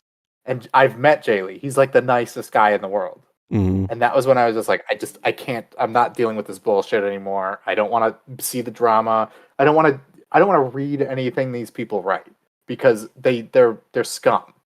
From either side, even, because it's like, I don't fucking care about Ethan Van Sciver and just anyone else. It's like, why are they involved? Why are they like? Because if you're working for DC, you're making comics, whatever. There's no reason to be even involved in thinking of the thought. To quote Dom Irera, the thought of the talk about some fake indie comics that are they're just selling to a very limited, tiny market that is constantly shrinking. There's no reason to be concerned about that. The only crowdfund that I was like I feel like I got my money's worth. That wasn't, I would say that wasn't a Common America or Doug TenNapel. Yeah. Is Mark Silvestri's The Darkness hardcover collections. Big Those fan are the only of ones I follow. Is Mike Patton a fan of The Darkness too or something? Because I was like, why is Mike Patton doing the voice of The Darkness? I would hope so, because he's like the best part of the game. And then he even had like one of his like Tomahawk songs.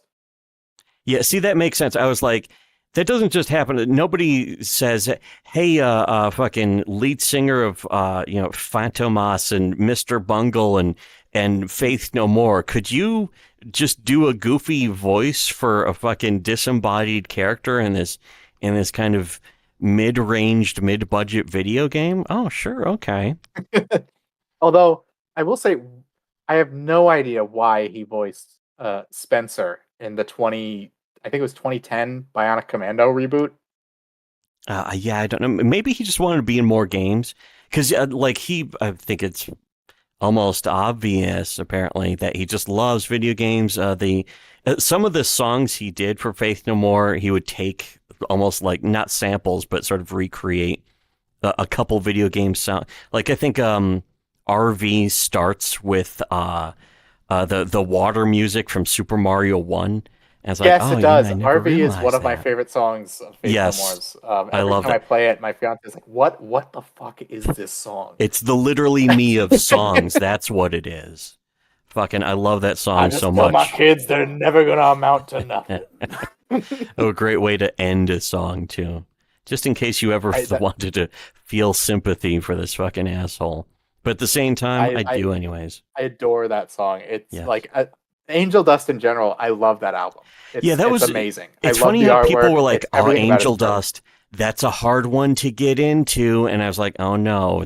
But I was like, "Okay, if it's their best album, I like Faith No More. Let me try." Right. So I bought it for like $12. About 5 years ago, maybe 8 years ago. And I'm like, I'm going to listen to it twice. That way, I will let it grow on me. And it worked. I listened to it twice, and I was like, oh, okay, I get it now. It worked. It's a fucking great. It's easier to listen to than I thought it would be. Yeah. Well, if someone tells me they have a hard time with that, I would just say listen to Midlife Crisis.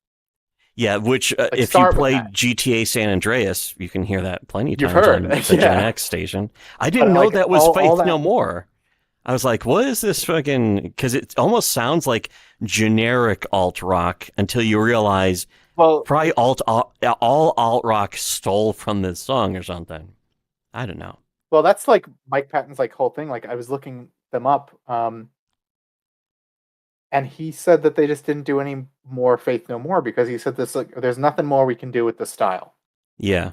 And I can respect that. I mean, they did get back together to like tour, just do music, which I can't blame him for making money, but it just not making new songs because like we've burnt out this particular niche. That's fine. Yeah, the sort of funk light metal or something, that sound from like Epic like and Falling to pre-nu Pieces. Yeah. And then just after that they're like, we'll just do some stuff, I guess, and we'll call it Faith No More. And then he just did a bunch of side projects and so on. It's like, okay, that makes sense, that fits.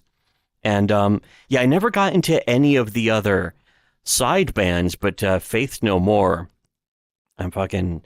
Because I remember Epic and Falling to Pieces being on the radio, and I was blown away. I was like, holy shit, this is the future of music. This is what all music is going to go this way. And then it didn't. then fucking Nirvana became big, and I was like, oh, the party's over, I guess. I tried to get into Tomahawk because of the darkness, but every song except for that one song that's in the darkness is like, what is this? It's like nonsense. So, what's funny? I actually almost got to see Mike Patton live. He was supposed to tour. He was supposed to tour with Korn, and something happened that Faith No More couldn't make it. They were supposed to play before Korn. So they realized we're going to be on with Korn. That's what went wrong. Well, I was there to see Korn, but if I had known Faith No More was going to be there, I would have been 10 times more excited. Yeah. But then they couldn't make it. So you know who shows up instead? Stained. Well, at least just perfectly good replacement for Faith No More. Well, that guy, the Stained man, I forget his name, the big fat guy with the baseball Mr. cap Stained. and the glasses now. He looks like Review Tech USA. Cool. He first of all, there's a part where he tried to get everyone to do like a political like cheer, and no one wanted to do it. Everyone was just like, we're here to listen to new metal or alternative, whatever you want to call it, Stained. And he literally threw a fit. It's like, this is why we don't win any elections. And then he saved the two best songs for last. And I'm like, you're doing a comeback tour. You couldn't open with what is the song? What is the song that everyone likes them for? Let the Bodies Hit the Floor. No, that guy's dead. Yeah, he drowned in a pool. I know that. Isn't the song "Epic" by Faith No More to be considered the progenitor of new metal? I wouldn't know, but I would assume because Faith No More sounds like pre-new metal. Yeah, it like proto mallcore almost. I mean, I think one of the things also is they kind of sounded like an actually cool Red Hot Chili Peppers, and then there's Mike Patton hates the Red Hot Chili Peppers. I think just because they're drug addicts, but I think something personal happened, and maybe they stole his sound or something. It's like that would make sense. So very unlike Metallica and Winger, where what's his name, the fat bald drummer from Metallica, just hates Kip Winger for no reason, and the only reason I can surmise is that Kip Winger is tall and has a full head of hair, and people think he's handsome. Yeah, Lars Ulrich is fucking... Lars Ulrich he's very Lars, where he's overrated. He's fucking... he's very pretentious. All of them were really pretentious. I still remember that, was it Garage Inc., where the new songs they did were some of the gayest shit I've ever heard. The videos for it, too, like their cover of Turn the Page, it made me hate the actual song Turn the Page, because like, this reminds me of that album Metallica with Whiskey song. in the Jar? Yeah. That's one the only I didn't. Metallica song like I'm super into. Yeah, that's the only one. Well, I think there were a couple other songs on there that the old garage stuff was cool, and that was on the album too. It was like remastered versions. But yeah, some of the new shit, it was just weirdly pretentious, and the videos were just awful. Like the one for Turn the Page was like about some fat stripper, and there's a story in it where she's being abused, and she's trying to take care of her single daughter, or she's a single mom trying to take care of her daughter, and she's like, it's such a hard life. But she's just like delusional. It's one of the just most pretentious. It's so fucking hard to watch. I cannot sit through that fucking video. I would easily sit through any amount of Game Over Thinker, because I sat through the Turn the Page video from Metallica. Ugh. But if you want to see some real cringe, go watch that. You know who Well, Autist Whisperer, yeah. I like when everyone talks about Metallica to me, it's like it's always like they say like Master of Puppets. Yeah, Master of Puppets is still my favorite. Sandman. Yeah, they always go back to the same few wells, so it's like I don't know. You'd think they had this amazing like huge library of music that I'm just like not aware of, but you know the songs that people like, I do like. Like I'm not saying that their music is bad. It's just like I never like. Was like, oh, they're legends. They're the best. Like it's like the Beatles. It's like I can see the what Beatles they did. I mean, every good band music, is overrated, like, really. Yeah, I can see what they did for their genre of music, but it's just not like, okay, well, I grew up in a time where they weren't like the main event anymore. Yeah, we had better bands like Limp Bizkit. Use their elements. Fucking exactly. We have Limp Bizkit and Korn.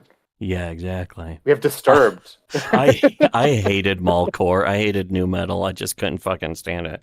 I was like, because it just came off as fake to me. It was like people pretending to be metal or something. I don't know. Well, I didn't get into nu metal until I was an adult.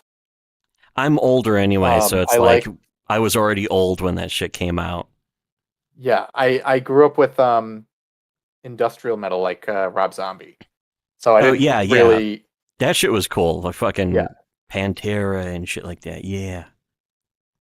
So, but I got into nu metal as I got older because it was just like I think it was, I want to say it was around like 2012, whenever the Path of Totality album came out, and everyone was like, Korn did a dubstep album and it's really bad, and I listened to it. It's like, oh, this is actually kind of cool. And then well, you know I started listening to their older stuff. I was like, that reminds me. Like this too.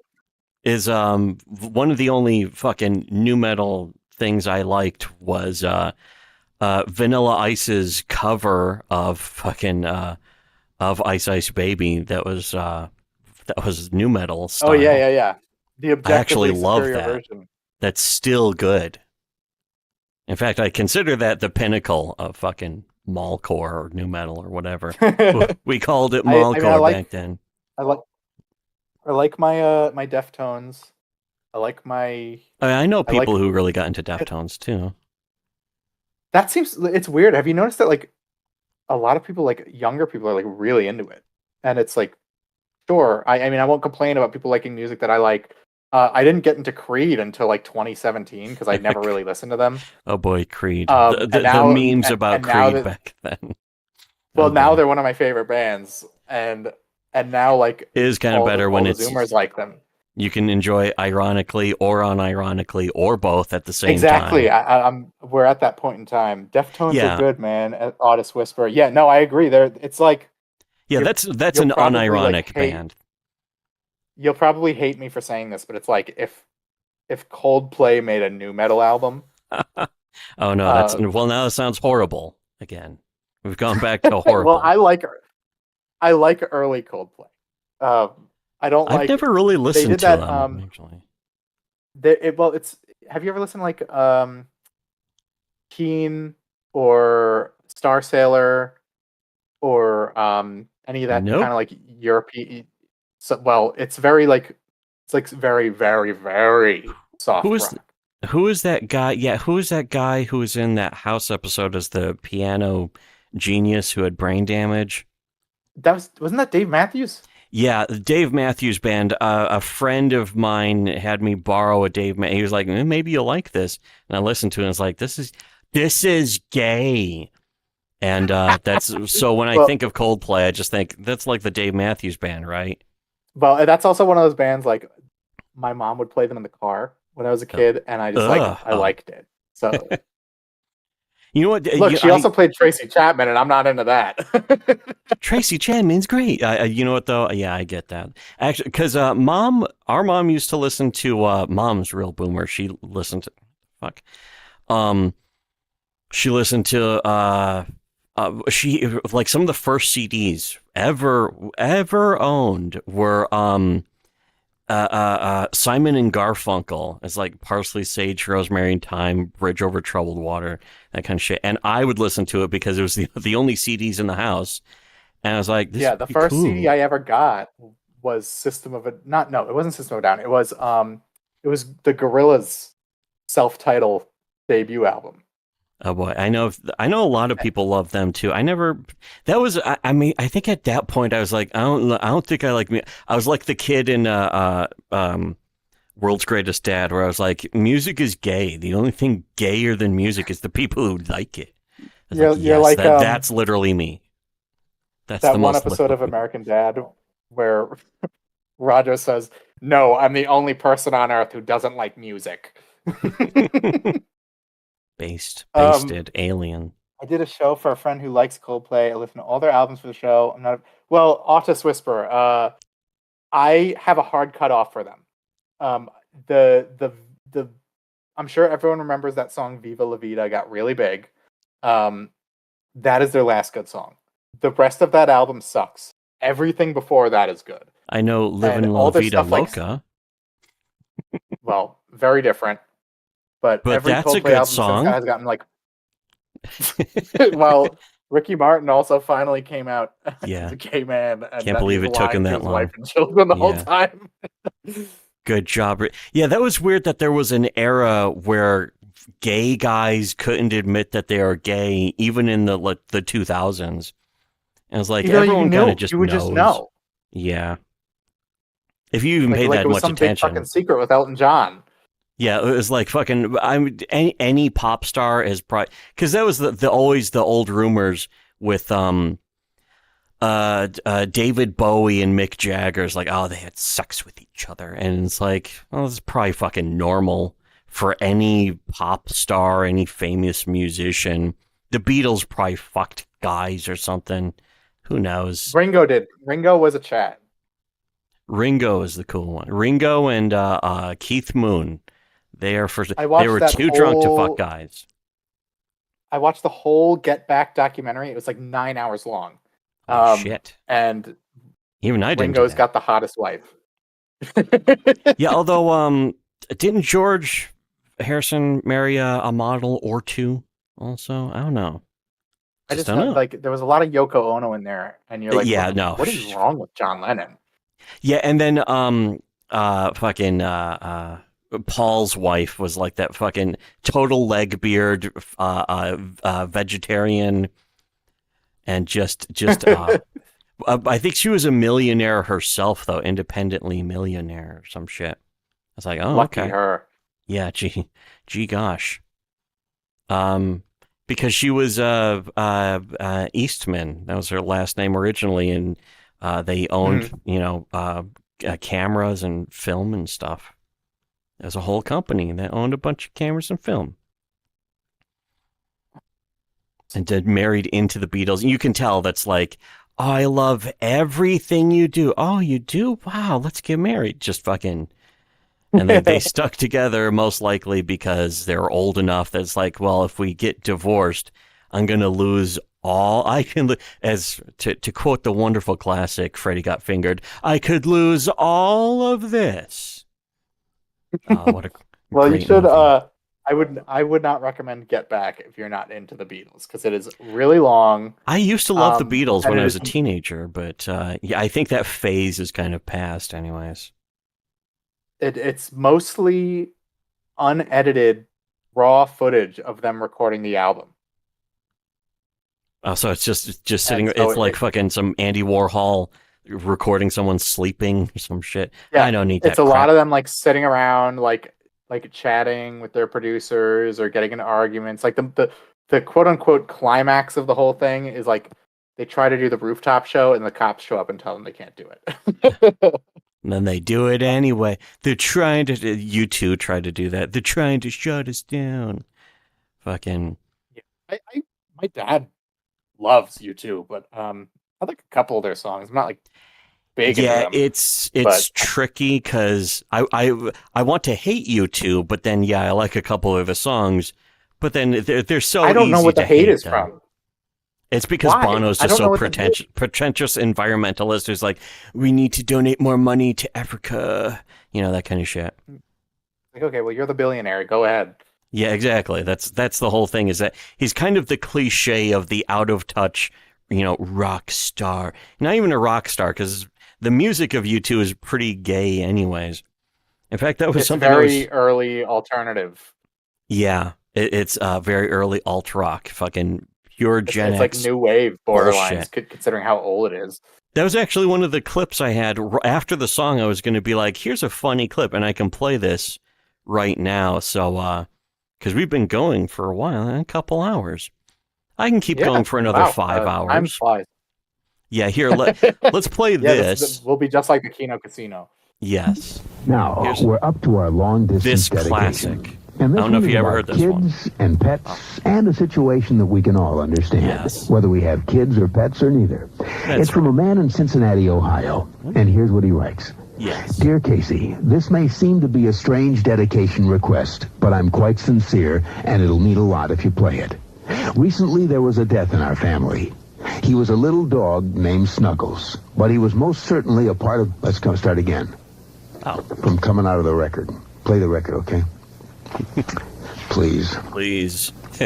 Please. Just fucking. What's What's going to come out happen? of those up-tempo goddamn numbers, man, it's impossible to make those transitions, and then you got to go into somebody dying. Yes. They do this to me all the Get time. him, I don't know what the Casey. hell they do it for, but goddamn it, if we can't come out of a slow record, I don't understand it. Is Don on the phone? Okay, I want a goddamn concerted effort to come out of a record that isn't a fucking up-tempo record every time I do a goddamn death dedication. He's so Now, right. make it, and I also want to know what happened to the pictures I was supposed to see this week. This is last goddamn time. I want somebody to use his fucking brain to not Get come him. out of a Real clip of goddamn record Kasem. Yeah. that is that's up tempo, and I got to talk about a fucking dog dying. He's got to talk about fucking. Most likely, he's completely justified in this. Like, we're going from a happy song to a dog dying dedication. Why are they? Because he doesn't have control over this. The producers is like, we're going to go from happy song to and he's like, why? What are you doing? Why are we doing this? But most likely also is just touching too fucking. But yeah, this is an old. I remember hearing this in the 90s. It was going around, and it would have to be censored for other people to play it on the radio, of course. But now it's the glory day. It's still kind of great being able to hear this kind of shit on YouTube. That was uploaded like 15 years ago, of course, but still, it's wild just hearing like the I don't know if you heard the Orson Welles outtakes that they based a fucking Pinky and the Brain episode off of, and that kind of shit. The wine commercial, the Paul Masson. No, you know what? That's another one. There were lots and lots. That was just one of many. There's so many good ones. Yeah, the French champagne. Dated in the bottle. He ran out of breath after the first two words. Fucking just again, there's so Right? many wonderful classic things. The internet's full Yeah, of no, classics. I've been on the internet for, I guess, as long as you could say it's been popular. So I remember like early E-Bombs World. Oh yeah, good old Rotten.com. My friends liked Rotten. I was like, oh, Rotten's gross. I liked YTMND, which was at war I with never got into E-Bombs that. World. Yeah, I got too So much it was into like it. whatever I think was I going got around, like whatever people were talking about in middle school. It was like, oh, I gotta see this. I gotta look at this tub girl. Yeah, well, of course, everyone has to look at Tub Girl at least once, just to know that you've seen it. It's wrong to not see it. Yeah, you gotta look at Tub Girl. I've never seen the video, but I am aware of One Guy, One Jar. Oh, yeah, of course. If you say, that's the thing is that it's like, oh, I haven't seen that. But if you let anyone know, especially at school, you let anyone know you haven't seen it, they're going to find a way to make you see it without you fucking knowing it. I used to do that to girls on Yeah, the like internet. I've of course at some point clicked on a link where as soon as you open it, like a loud audio file plays like, "Hey everybody, I'm looking at gay porno." Or screamers or shock sites, fucking Lemon Party, that kind of thing. I really have to appreciate Lemon Party had people with actual signs going to protests and shit. Being tired of politics? Does politics leaving you sour? Go to Lemon Party. That was clever. I got into but I hated Lemon Chris Party Chan. also. I got into Chris Chan at the perfect time. The first thing of him I ever saw was the "That Is My House" video. With the I want everything about my house off I'm working the on it. internet. Yeah. I haven't. It was I haven't really before the watched Bob much cut Chris even Chan shit. released. Chris Chan is like the perfect internet being. He's like made. The internet's made for him, and he's made for the internet. Is to show you the most bizarre, like misshapen, dysgenic, malfunctioning people. That's what the internet's always been about. There are still people like that out there if you know where to look. Yeah, the fresh, untapped lol. Really, most of them are just popular Star Wars YouTubers now. They're just fucking slightly more functional. Anyone who's obsessed with Star Wars, there's probably something wrong. Or like pop culture, like the woke is ruining this gay thing that was never good in the first place. Oh no, that's too bad. I know. What a shame. Like, I can only imagine. What a shame. Like, what kind of people can tolerate being in the room with Critical Drinker? Yeah, like, I bet he's like, did you see? I think even he knows. Star Wars I think it's Disney Plus kayfabe show. for him. I'm not sure he even cares that much as much as some of the real, like, he understands the game of it. I think more than a lot of the people who just don't have anything else to do with their lives. He does have an obvious grift because he stopped talking about things he likes. He used to do videos about things that he was really interested in, and now he still does it. He just talks about once in a while he'll do like a perfunctory thing about like, oh, this thing was okay. And that's like 1 out of 100 videos. And then, of course, doing streaming, getting super chats, which gets cut with the woke mob at YouTube. Somebody told me it was like 33%. It's actually half. YouTube takes half of the super chats. And it's like, so you're really not fighting the woke mob if you're fucking giving them half of your super chats. You're giving fucking half bullshit. Of your paycheck to the biggest company in the world. Yeah, the biggest company who's fucking most responsible for this DEI shit. And it's all fake. Politics is ruined. It's like fucking lol cow live. It's all scripted. Yeah. Like I could have tolerated Jim Sterling much longer than I did if he didn't start talking about politics and he wouldn't shut the fuck up about it. I actually never watched it. I watched Zero Punctuation, and then after a while I was like, even he seemed a little too fucking like, but the unjust wars in Iraq. And it's like, review the game and shut up, faggot. I give him a slack because it's rare. But with Jim Sterling, it was every video. It was more restrained with... Even Movie Bob is like, when you watch one of his videos, even now, I'm not joking, like even to this day, if you watch one of his videos, despite how deranged he is on Twitter, he's like very level-headed when he's speaking. So you're just straight up unironically endorsing Movie Bob's. Movie Bob's. I'm unironically endorsing watching Movie Bob's content. all of his content, like old Jim and Sterling, new, like everything. But Jim Sterling legit like something rotted in his brain, and he just like went mentally ill. Something looks wrong about him. When I look at him physically, it's like I don't want to listen to a person who looks like that. I'm talking about before the pruning out too. Well, I mean, I just like was like, oh, he's just a big fat nerd, and that's fine. I mean, people like Spoonie, and I can get along with it. Spoonie I still like me. Yeah, Spoonie. I loved Spoonie. I watched all of Spoonie. I used to watch Spoonie just talk about playing fucking Dungeons and Dragons and shit. That Counter Monkey series. That shit is still good, but yeah. And well, then that's the thing. Like that's what made him. I was watching him the other day. I was watching his old stuff, and I was skipping his reviews and going to the blogs, which is like, you don't really do that for people. So he had something He was one And of the what first made him- guys who could really sell that, who could actually make that work and entertaining and interesting. And he when you look back at it, you realize like he is like the cartoon depiction of like the fat bald nerd with a ponytail. Yeah. But he just speaks like very sincerely and passionately about the And things that he likes. he's not He's as not fat. trying to be funny. He's not as dysgenic or No, he was ugly just or... he was just he just had a big nose and like no chin, but he wasn't a big fat guy. He was the kind of He the wasn't goofy trying to rip off guy, AVGN. your nerdy friend maybe that you would see in school or something. Yeah, he struck me as like a normal guy, and he was like, when you go back and look at it, he was sort of like the first casualty of like politics infecting everything. Because he really let got that happen to him canceled, quote unquote, because he was just being an edgy nerd guy. Yeah, he could have kept going with it. and- He could have just ignored that. And he didn't know how to react because Yeah. it had never happened to anyone before. Yeah, it was the first Me Too kind of canceling thing. Because that used to And be literally all humor. he did Was was make an off-color joke. Yeah, just joking about raping people was, an average fucking Sunday night on the internet on the back internet, then. That's why I went Until- through a whole phase of just making rape jokes on Twitch for one.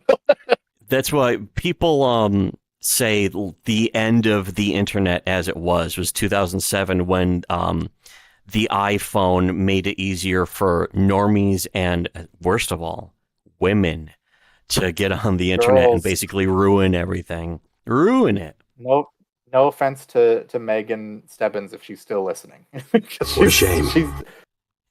She plays along with all my worst jokes. I mean, that is the thing about girls, is that they should be able to.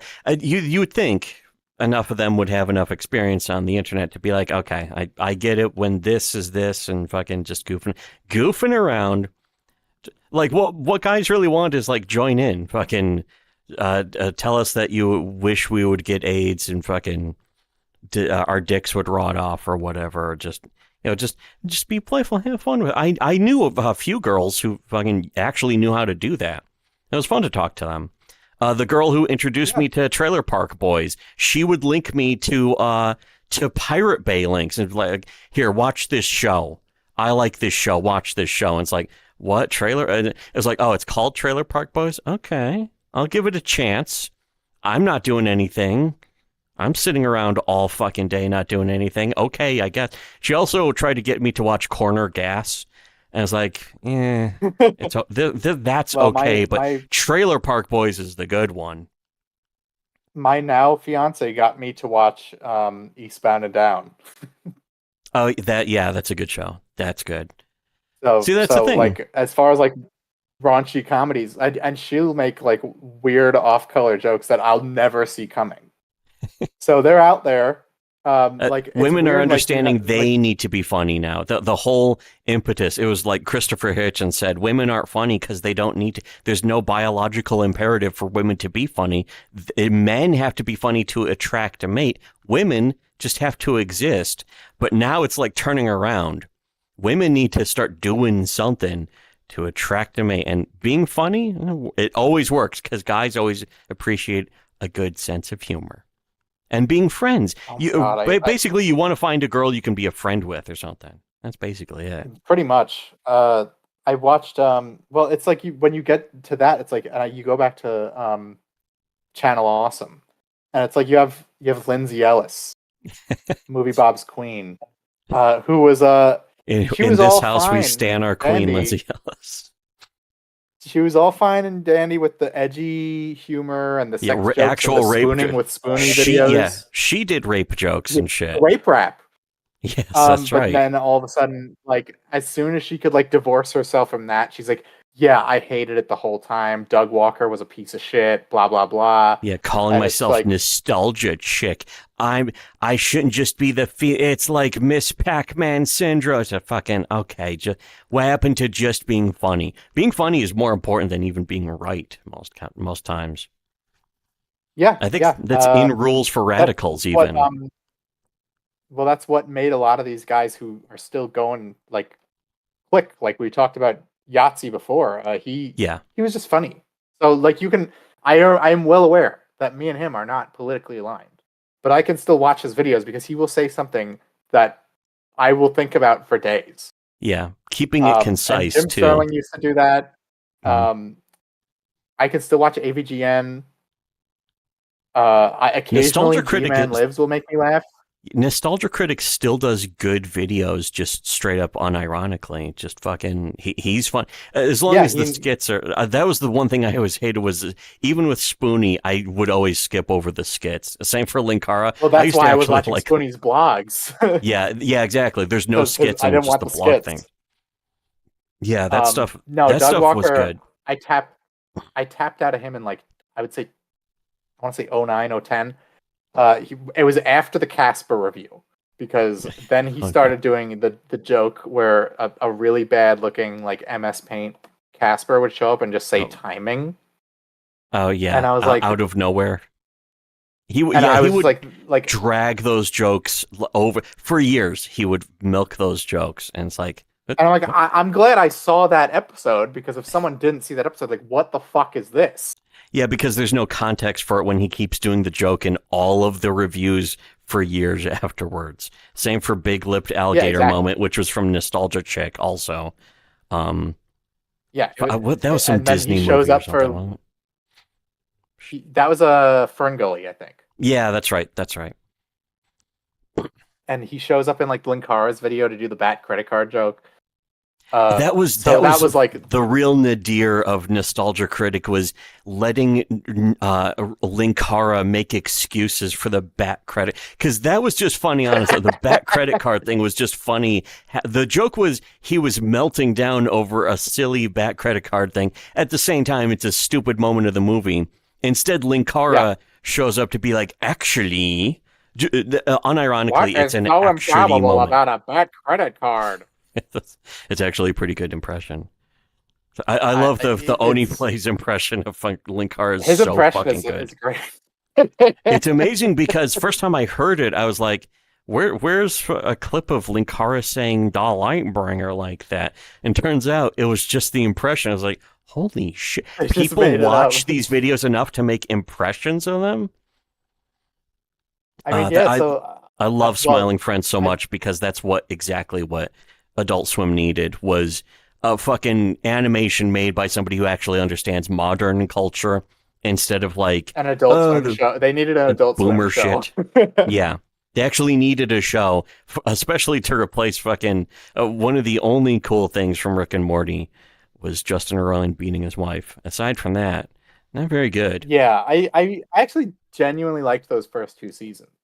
Yeah, the first couple of seasons are good. The third season was, I mean, you can feel where it went wrong. Well, didn't Dan Harmon like fire the entire writing staff? And I think he got divorced too. He was just getting divorced at that time, and then he was we replaced the writing staff with all women now. It's like, did ya? And now you have it's like that Family Guy joke with like Jim Henson died, and now we have wrong sounding Muppets, and it's like Justin Roiland got canceled, and now Rick and Morty don't sound like Rick and Morty. Oh yeah, that's the bizarre thing, is they did another season with somebody else voicing. The newest season I think I saw was 7, and I remember thinking, actually, this isn't are they bad. Did you say they're on season 7? Yes, it's fucking like 7 seasons now. And I remember I watched it out of like weird morbid curiosity, because I'd seen all of them, and season 5 sucks, and like 4 sucks, and 6 and 7 I think we're kind of going back to being watchable, bizarre science fiction, like a take on science fiction ideas, and with a comedic bent to it. And it's like, oh, like the first couple of seasons, okay. Well, it's like, it's if it's weird. Not funny now, and Justin Roiland isn't on the show, that means he was the funny part. Yeah. Because I've watched Community, I didn't like it. And I know Dan Harmon did that. I know a lot of people love Community too, but yeah, I haven't seen it much. Well, the way it was written felt very like modern TV sitcom to me, and it annoyed me. Like postmodern. Rick and Morty had this like, Rick and Morty would bounce back and forth between like absurdism and weird post irony. Like, And, yeah, like like one of my self-aware, like we're in a favorite cartoon bits. show. Ew. Just all the My fucking favorite way too joke- self-aware. And it's a non-joke. Is Gazorp Field, Yeah, yeah. and it's just Garfield, except he has arms on his head and he curses sometimes. Yeah. And just that was pissed it. off. But also, the joke is he hates John, which was the same as actual Garfield. He just fucking Give hates me my him. fucking so- enchiladas. I'm fucking Gazorp Field, bitch. Just fucking. And the way it wasn't he like, you pathetic, stupid, white. The way you would even lean into white, like fucking with disgust or something. It was funny just because it was so stupid. You could tell that whole episode was just improv. Yeah, And it was very all good ad-libbing. improv. Yeah, just off the cuff, and it's like we'll just kind of like Aqua Teen Hunger Force, which I still love. I will always love Aqua Teen because Aqua Teen is like, I haven't watched the revival season yet, but I've seen some of it. The original run of the show up to the end, when they canceled it. I don't even know if you could call it canceling because it ran for like 12 seasons. Yeah, but and then they brought it back. They would take like one word and be like, "This is the plot of an episode." Like they're like, "Oh, what if the Predator was actually called the Creditor?" Yeah, that's the first thing that episode. came into me when you said one word, and it's like creditor, fucking, because I still constantly think of fucking bodies. We got some hard bodies on the main stage, but what bodies are you talking about? Just fucking, and then he cloaks to walk 5 feet to the DJ to kill him. The fucking most trivial use of his cloaking device. It's the stupid shit. Like I said, when I was making, I had my whole phase of just doing rape jokes just because I was being edgy. The first thing I referenced was Hand Banana, of course. Hand Banana, because Yes. it's like everyone knows that episode, and it's literally just None of this rape matters. jokes. Yes. Yeah, it was like the joke is, but it's funny because it's a big, fat, bald, hairy man from New Jersey. yes. Even he is like Carl at some point goes, "Yeah, I used to think rape was funny." Until you've Just- been raped. Yeah. And also the way Hand Banana, they're fucking like, he knows all the words. He's a good boy. As a Hand Banana's like, all I know is bald and good. And you can hear him inhale really deep. Just just fucking leans into it so hard. My dad, he had a hernia around that time. And Hand Banana we literally bought- knew it. Hand we Banana bought did. we bought the DVD for that season, and we would just play that Oh, episode shit. over and over again. And Oh, he would no. laugh so hard. He's like, "Oh, the terror stitch!" That's brutal. like That's abuse. it That was- is abuse of elders. well, too bad. You learn an important lesson. so- Don't get a hernia next time, Dad. There you go. So that's what Smiling Friends reminds me of, is like that, like the Yes. golden age of like you have Aqua Teen Hunger Force, or like Metalocalypse. I never What was got the into other one? that, but I feel like I should have because it's fucking. There's clearly a lot of good moments in goofy shit. It's Brendan Small. It's a very Adult Swim show. Hmm. It just has musical numbers in it. I actually there's, like. I think Brutal Legend had a couple Death Clock songs in it, didn't it? I think so. they had I think they had Thunder Horse.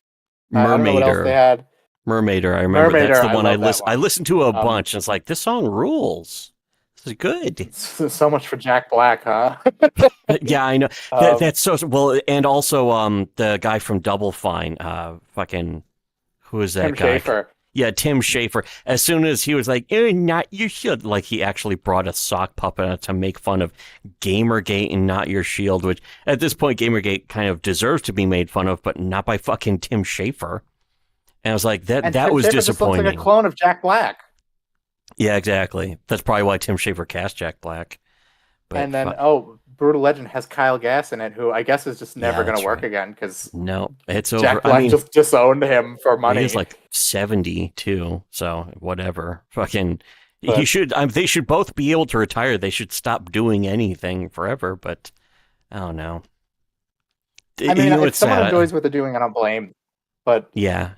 Kyle Gass cannot enjoy doing live comedy musical shows at this point. Yeah, being the can't imagine acoustic guitar guy, the sort of the joke part of Tenacious D, the joke not really talented old guy who's bald and just plays the guitar. For 40 years now, I imagine he was probably tired of that for a long time, of doing the same. Yeah. That was the sad thing, is one of the songs they did was it was a gag about Kyle quitting the band over a fight. They would have some stupid argument. We used to have the CD. Yeah. I listen to that constantly. I love Tenacious D, actually, because I liked it. They actually did good music, and then it was funny. No, yeah, they were actually talented. Yeah. And so as Kyle quit the band, now Kyle is fired from the band, and he won't be getting back together. And it's like, wow, that's even sadder. Like, you can't even listen into that song anymore because it's ruined forever. Too bad. Or maybe it's funnier than ever. I don't know. It's so weird to think that, like, Jack Black's whole, like, thing is, like, I have this wholesome image, and he literally just, like, disowned his friend of 30 plus years because his friend made an off-color joke, which, you know, it was probably out of line. I didn't hear the audio. I don't know anything about it. I know he's like being edgy about, like, it was, well, that was the Trump saddest thing is Kyle was having, it was his birthday, and it was like, blow out the candles, make a wish. And it's like, oh, what is his wish? And he said, don't miss Trump this time. And I was like, oh, and fucking, I think everyone was like, oh, they kind of appreciated that as just some kind of edgy joke. And to be honest, I don't think it's even necessarily, I think it's stupid to do that the same day Trump's almost assassinated. But it's also like, okay, that's fucking just a dumb joke. How much am I really going to get mad about it when other people are just unironically saying, yeah, we should kill him, fucking assassinate, murder Kathy bomb. Griffin is still working. Yeah, that was like so much less of a joke because it was that came off as unironically wanting to fight. This fucking ball is following me everywhere. What the?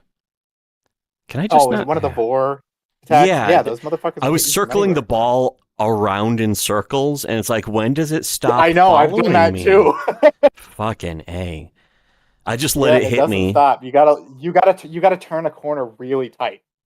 Yeah, I guess, you know, or I can just stand there and with God mode on. That works. Yeah, exactly. Fucking, I mean, I can play this game legit.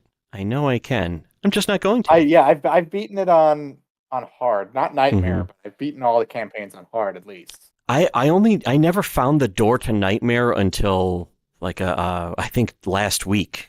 I was like, oh, this is because people were like, oh, it's by the easy door. There's a secret button you got to shoot. And I was looking around. It's like, I don't see any fucking button. It turns out it's in the episode 4 entrance with a secret drop down thing. We have to drop down at just the right. What the fuck? I thought I had. I forget what those guys are called. I hate those fucking things. Fucking bouncy ass shit. The little jumpy blue guys. They're the worst. I thought you know what? This is a new map, so I think God mode just turned itself back off. But anyway, Za. Oh yeah, speaking of Aqua Teen, wait, what's out this way? Of course. It don't matter. Yes. None of this matters. Wonderful. That is it. It's weird how that contains so much like blatant meaning in and out of context. He's just dismissing all of existence. So much of that show can be entirely attributed to Dave Willis's delivery of like Carl's lines. Yes. If it wasn't for Carl, that show wouldn't even be half the show it was. Even though the other guys, the other characters are funny and all that shit, and the writing is funny, but Carl is that magic thing that just makes it so much more enjoyable. He's the living version of the song RV. It's fucking perfect. Like when the aliens who built a giant radio tower over his house tell him to get getting nosebleeds Frylock and shit off the tower, and he just goes, "Yes, master." Like just the way he says that. Like, fucking, he's so constantly hard. getting fucked over. But it's a shame because for a long time, the joke was always on Carl, and there was they wanted to make it that way. It was like, oh, Carl's the butt of the joke. He's going to get screwed over somehow. I think after so many years, they kind of realized people just like Carl too much that you don't even necessarily want to see bad things happen to him. Even though he's a complete piece so of they shit. started making bad things happen to Shake instead. Yes, which is way more justified. Shake is so much more contemptible, and I actually that works great. That season finale for season 2 of Smiling Friends, like hearing Dana Carvey come back. Was it Dana Carvey or Dana Snyder? Yeah, come back Dana as Carvey the snowman. Fucking. He was this master of disguise. He was Dana master Snyder, of disguise. hearing him as the snowman was like it was like a nostalgia wave because I hadn't watched Aqua Teen in a while. At that point. I don't get nostalgic for things usually. I've purified my mind and soul of nostalgia, but when it comes to shit like because that makes you it's miserable. Like, but like, yeah, because people just so seek funny. nostalgia as a replacement for having a soul or something. But some of that stuff it's so good. It's just the nice, comfy feeling. You don't have to seek it at all things, but it's just nice to have some. Like seeing the nostalgia critic in the Smiling Friends season 2 episode. Also, it was just cool to fucking see him play another character and start doing an ad read for Dollar Shave Club. Even or like I've been watching The Sopranos and it's just like, oh yeah, remember the 2000s? It's not remember like when you could do a show like that in the 2000s now, without people apologizing, being like, now the actors are all apologizing. I'm sorry, my character was racist in The Sopranos. You were playing a character in The Sopranos who's racist. They're fucking mobsters. I don't give a shit. They're basted with red sauce. So I don't really like fall into the nostalgia too much. I'm always willing to try something new. It's just there's not a lot of good new things to try. Yeah. So, I mean, sometimes you have to. I'm fine with watching old movies and shit. Movie night, wonderful. Let me always hype movie night Sunday at 7:30. Although we don't want too many people joining either, because then the normie cattle will come in. I don't want the normie pig cattle ruining movie night. But we watched Braveheart last Sunday, and it's like, oh, this is so fucking. It's still so. I forgot Mel Gibson directed that. I knew he was involved. Braveheart? Yeah, he directed. It says direct by Mel Gibson. It's like he directed this. Holy shit! It makes so much sense though. It's fucking fantastic. Although apparently not very historically accurate. Yeah, which is like, I don't give a shit. Movie. Yeah, it's just like it's very violent too. What was that movie? With the guy who lives forever. Clancy Brown's in it. I can't. Highlander. Oh, the Highlander. I watched it for the first time last year, and it was amazing.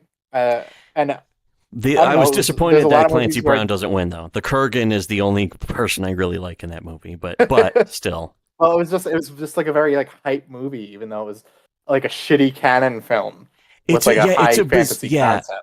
Yeah, high fantasy, low budget, just simple. It's like a simple story. It's just there are some immortal people. They're running around trying to chop each other's heads off to gain each other's power. And then the last person who does it gets everything. Yeah. We got some lightning effects. We got Sean Connery to show up. That's all we needed. The fucking Sean Connery and some sparks that fly off the swords, and that's it. That's all you need. The end. We got a slightly higher budget than the average Chuck Norris movie, so we could film a few scenes in Scotland. Well, if you liked Highlander, you should see Highlander 2. See how the story continues in the sequel. I've watched Spoonie's review of it. That's actually, to be honest, I would recommend that above everything else. Spoonie's review is like the definitive fucking word on Highlander 2. Because you really don't need anything else. You've seen the movie, you've seen what it's about, you know the story, plus Spoonie. So it's like everything just ties in. It's perfect. Well, you know what's funny? Like everyone on the internet, like it's weird. You asked. I've never watched Mystery Science Theater 3000, but like it ties into so many people in a weird way. Like Spoonie's inspired by it. Nurkish was inspired by it. Yeah, he wore that on his sleeve too. Yeah. He even Spoonie Doug had his own DeMaple. bot. Yeah. Yeah. Yeah, friends with fucking Mike So- Nelson. That's the thing, though. I wouldn't, like, if you haven't gotten into MST3K, I wouldn't even recommend it because, like, every episode is at 90 minutes minimum. I was going to say 2 hours, but it's like, oh, that's with commercials. But it's never been easier to watch it because every episode's just on YouTube now.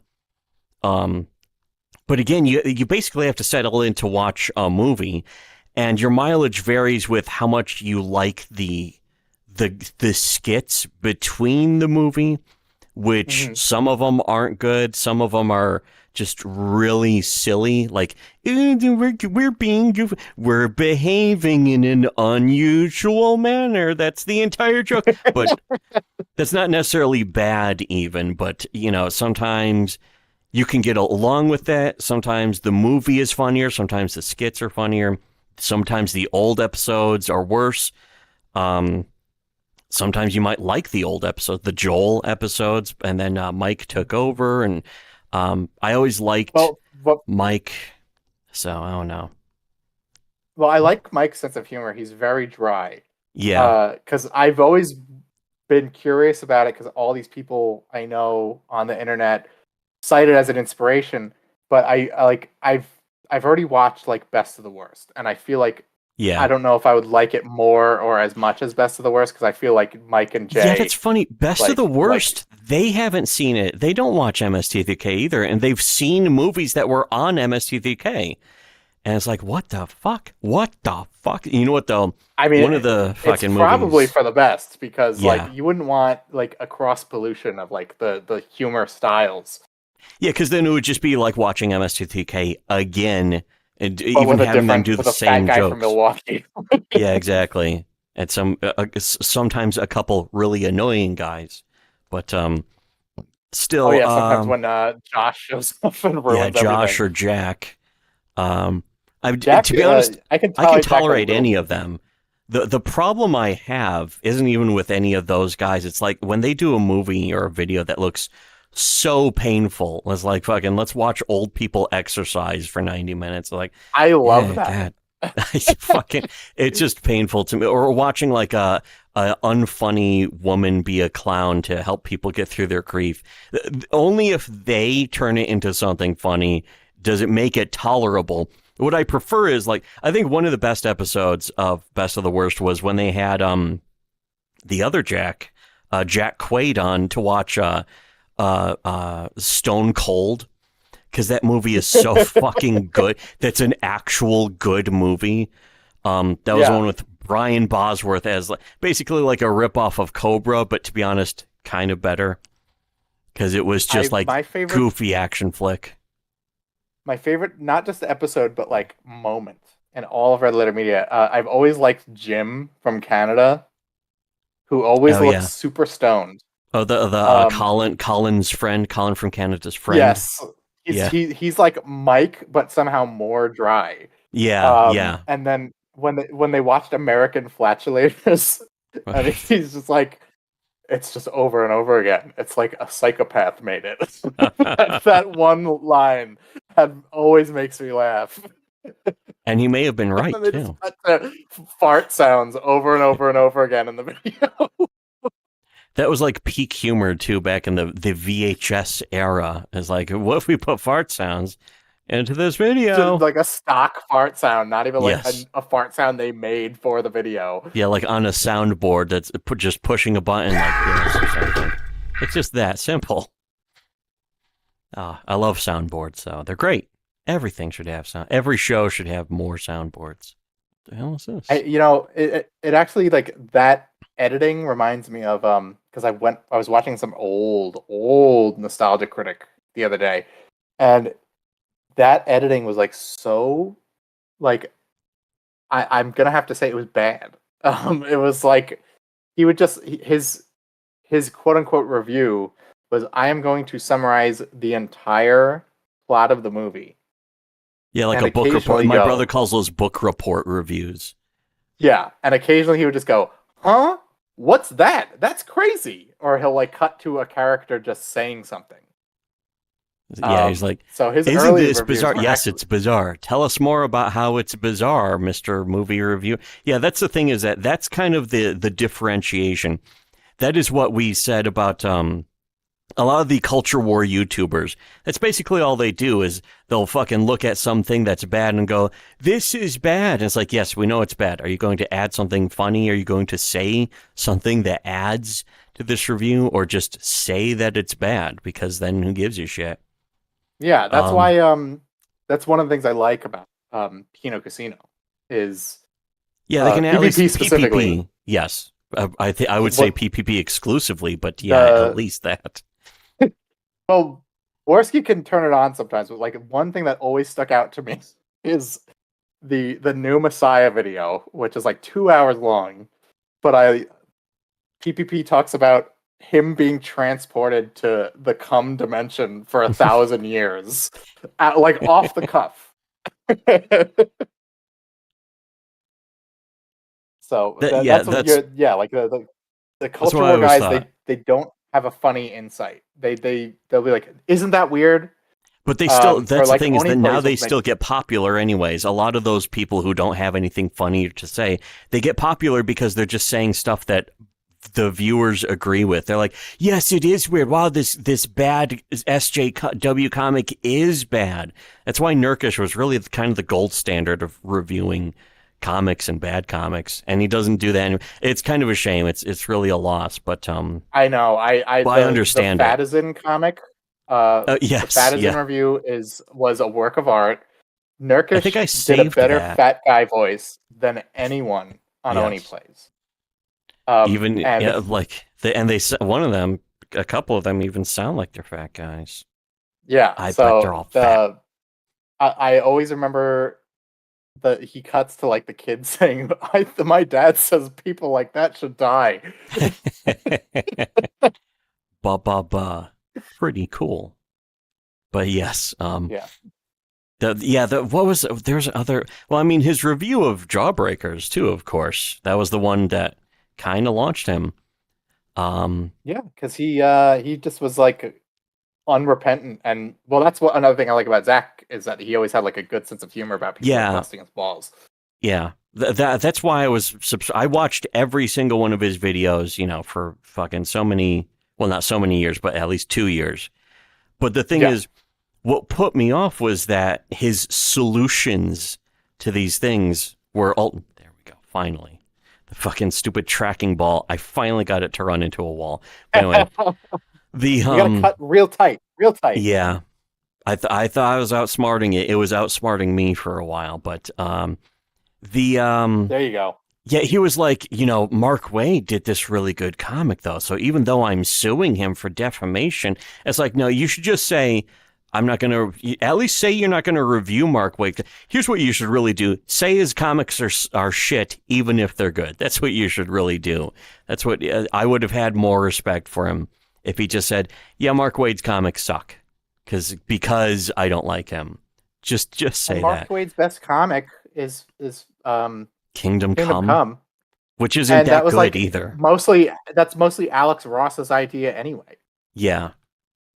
To be honest, I think Alex Ross had an idea for like some cool artistic concepts, and he's like, I need this fat bald man to write it for me. Yeah, but he'll be my Nasser, and that's what he'll fucking do. But the but yeah, the Alex Ross art. I don't hate Alex Ross or his art or anything, but I love his art.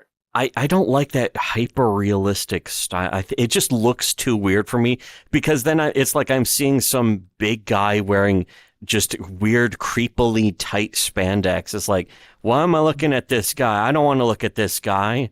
You couldn't pay me money to look at this guy. A cover or like a poster.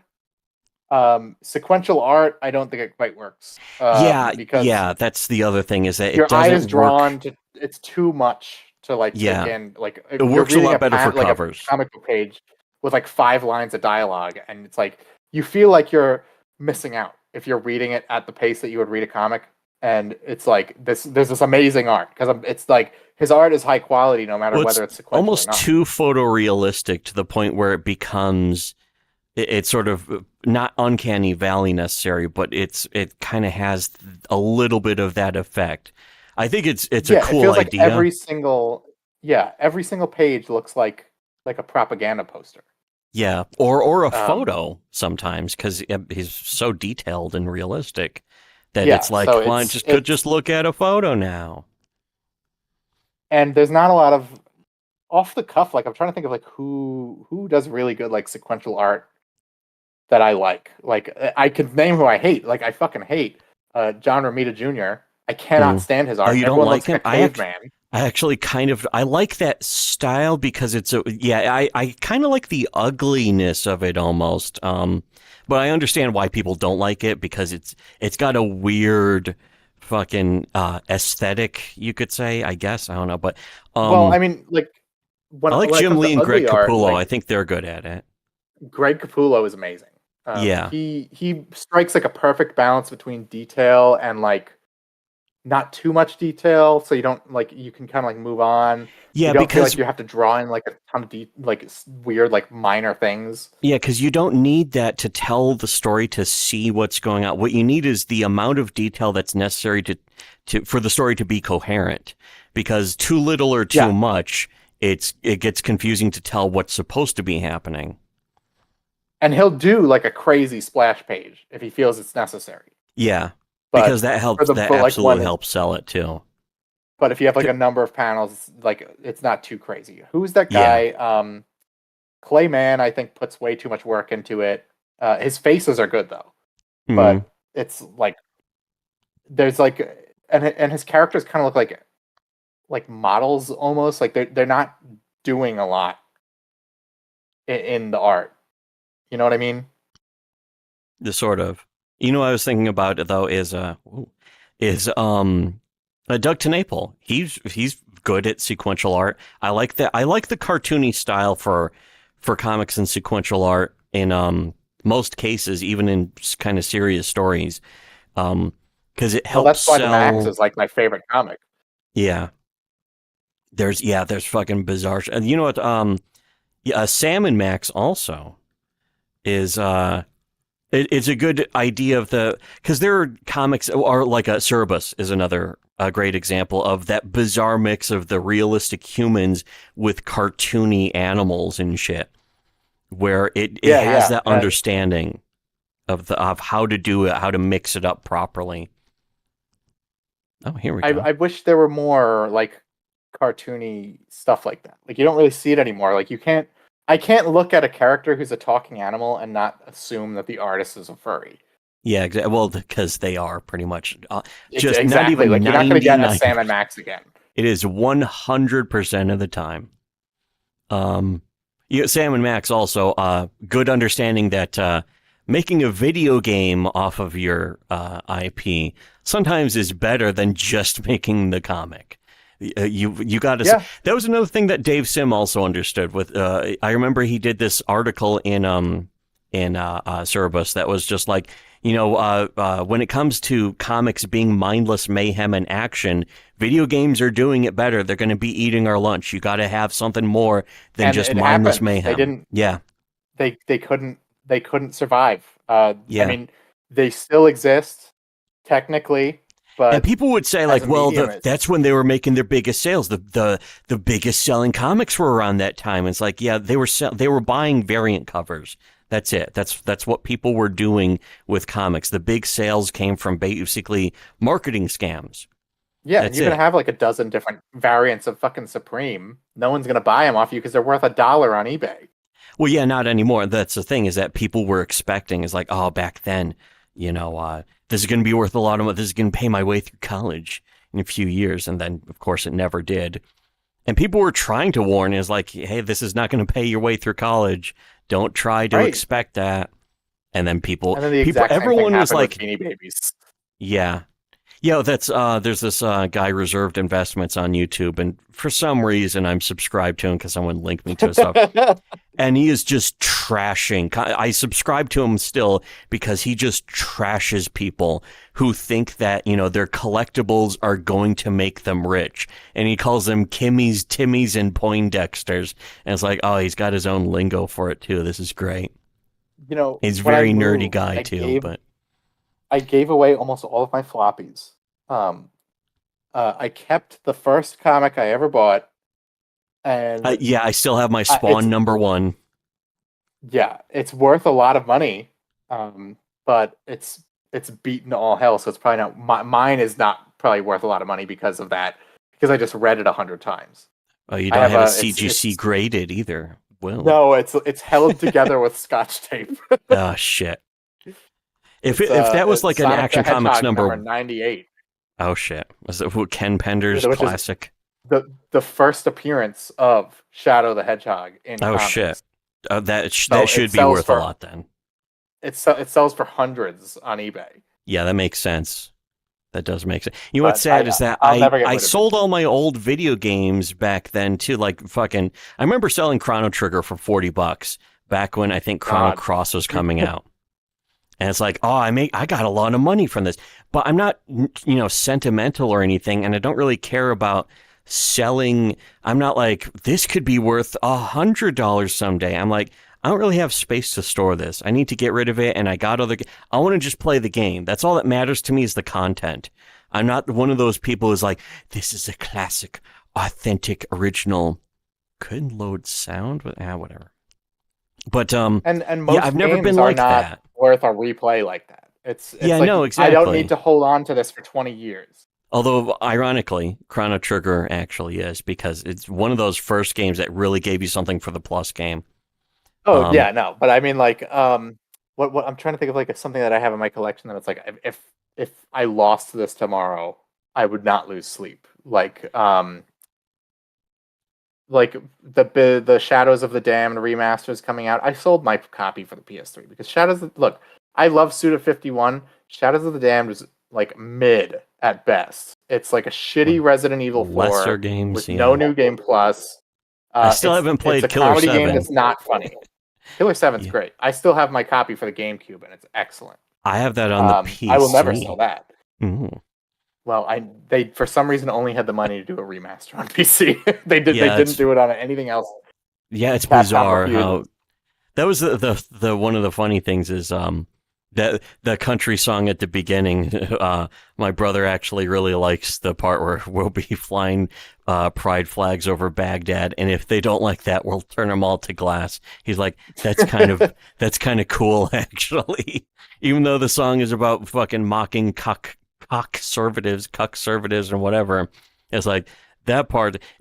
We certainly would prefer flying pride flags over Baghdad than America. If there's some way we could just do that, I would certainly prefer that than pride flags in America, or even more importantly, in the Spider-Man game.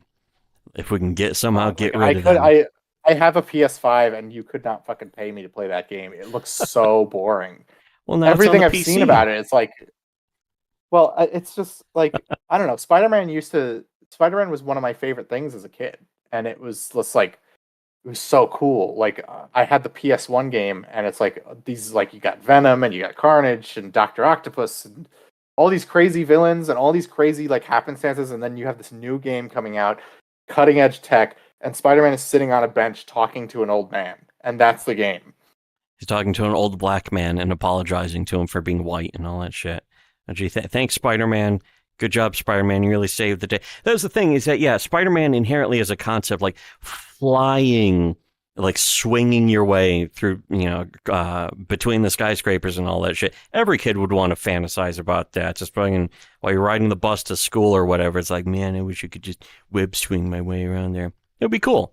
But yeah, turning it into like a Last of Us tier kind of story where it's like, now don't you feel bad because you see Spider-Man is responsible for well, just what happened to fun stuff? I want to see fun stuff and fun adventures.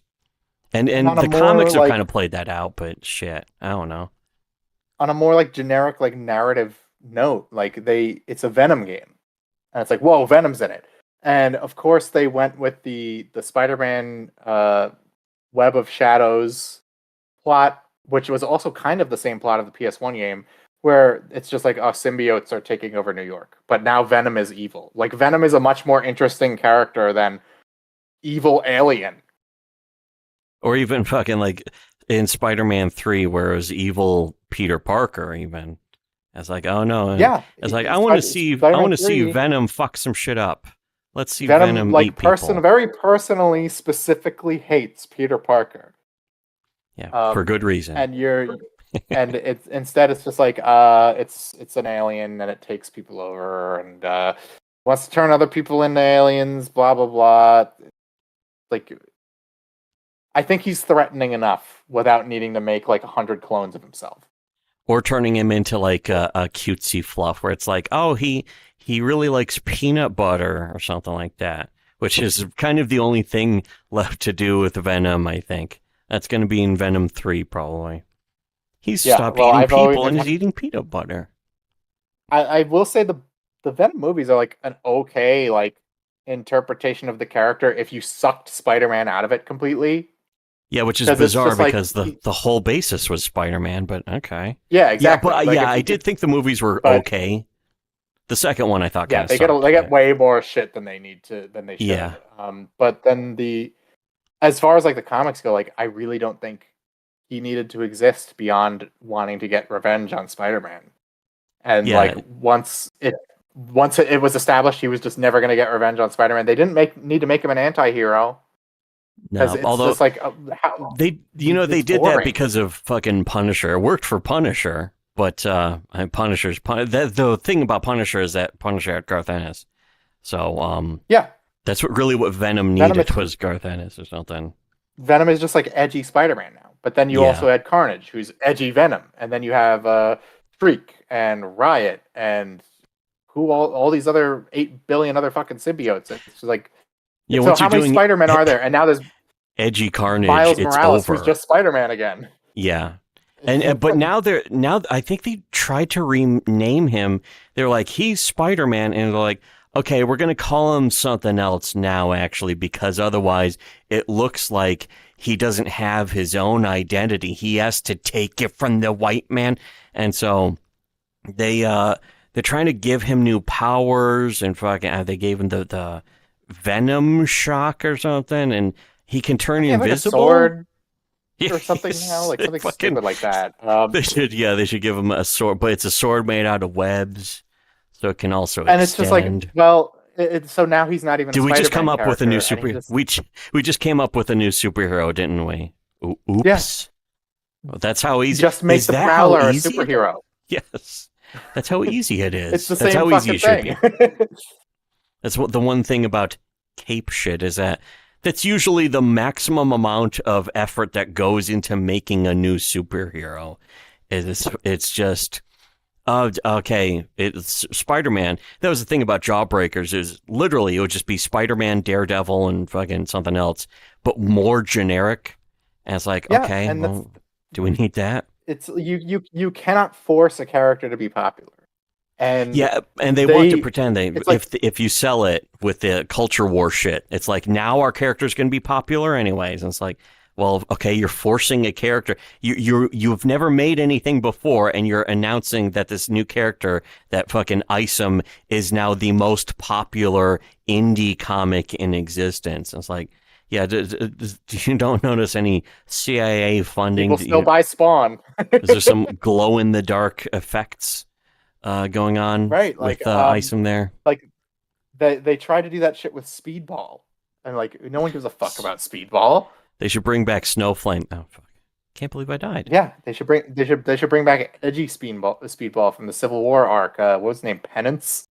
Oh yeah, where he was covered with spikes. I only know that because of the game Linkara. No, the great Linkara review of that. What was it? I don't fucking even know. It was like not the Avengers, but it was what was it? Oh, the Ultimates was the Ultimate Universe version of the Avengers. I don't even know if it was in that, but I just remember watching. Those were the only reviews of Linkara's that I liked because modern comics I always thought were so fucking stupid that it was funny just to see them even mildly made fun of by a gay nerd. A fucking green M&M loving nerd. A literally gay nerd. Yes. If you know his girlfriend. Filthy cocksucker. What was it? He called himself not filthy cocksucker. Like I'm mixing that up. Or something. Oh yeah. I'm mixing that up with Ethan Van Sciver being a filthy faggot. Once You again. coming here with balls? He Shit. what like yeah, it's like you go back and you look at like all the shit Rob Liefeld made, and it's like, you know, one or two of his characters stuck. Or like you have Cable, you Deadpool have didn't even Deadpool. have a personality. Deadpool was literally just a costume, and he was a just generic another killer Spider-Man. guy. He wasn't even like a comedy character. Yeah, but he was like Spider-Man, and- where he was like, he has quips too, but all of Rob Liefeld's characters would do quips anyways, so they didn't Like, stand people out from aren't- each other. People aren't talking about like Judgment Day or Youngblood or Supreme anymore. Well, people talk about Supreme because of Alan Moore. No one talks about Supreme because of Rob Liefeld. No one talks about Major X. Remember that? Yeah, like they talk about Deadpool because of the other, I don't know who actually took it over and turned him into like self-aware fourth wall breaking character, but whoever did that, I don't that's know. why I they know fucking Humberto don't talk Ramos about did him. a lot of the art at the time. Yeah. Wonderful art. I do remember Cable and Deadpool. That was a It was great kind of series. That's where I got the into big him. thing. Yeah, I remember I read some of that, and it was pretty funny, because it understood the premise. Yeah. It was good enough to turn into a movie. Certainly, Deadpool 2 I thought was okay. Like, well, sort of like with Venom. I thought Venom was okay. It was entertaining-ish enough. Yeah, Kind of bizarre, I liked though. I liked the part where Juggernaut just rips him in half. Yeah. And I like the part where Brad Pitt flies into power lines. Or is that the first movie? I don't even remember. That is the second movie. Also, I like the guy who didn't have any superpowers, and they're like, all right, you're in the team. And just fucking there, and then he dies. But he's one of the only people that Deadpool travels back in time to save, like during the end credits. So, like, the new movies, I assume just basically Cable and Deadpool, but Wolverine is filling the part of Cable. Yeah, and it probably won't be that good. I don't know. That's the thing, though. I'm not going to brush it off until I've seen it, at least. But I'll give it a shot, because if yeah, the fact that it even got made is, like, shocking. yeah, it's bizarre, and it's really only got made because the first Deadpool is like one of the biggest. That and Passion of the Christ, the biggest R-rated movies in history. The first Deadpool is still great. That's just on. I'm not going to make any excuse for that one. That one's just great, wonderful, classic, delightful. I love the baby hand. Yeah, just all the bizarre visual gags that really helped elevate the movie into just a superhero comedy. Or past. Like he has to take a cab to get to the evil villain's lair.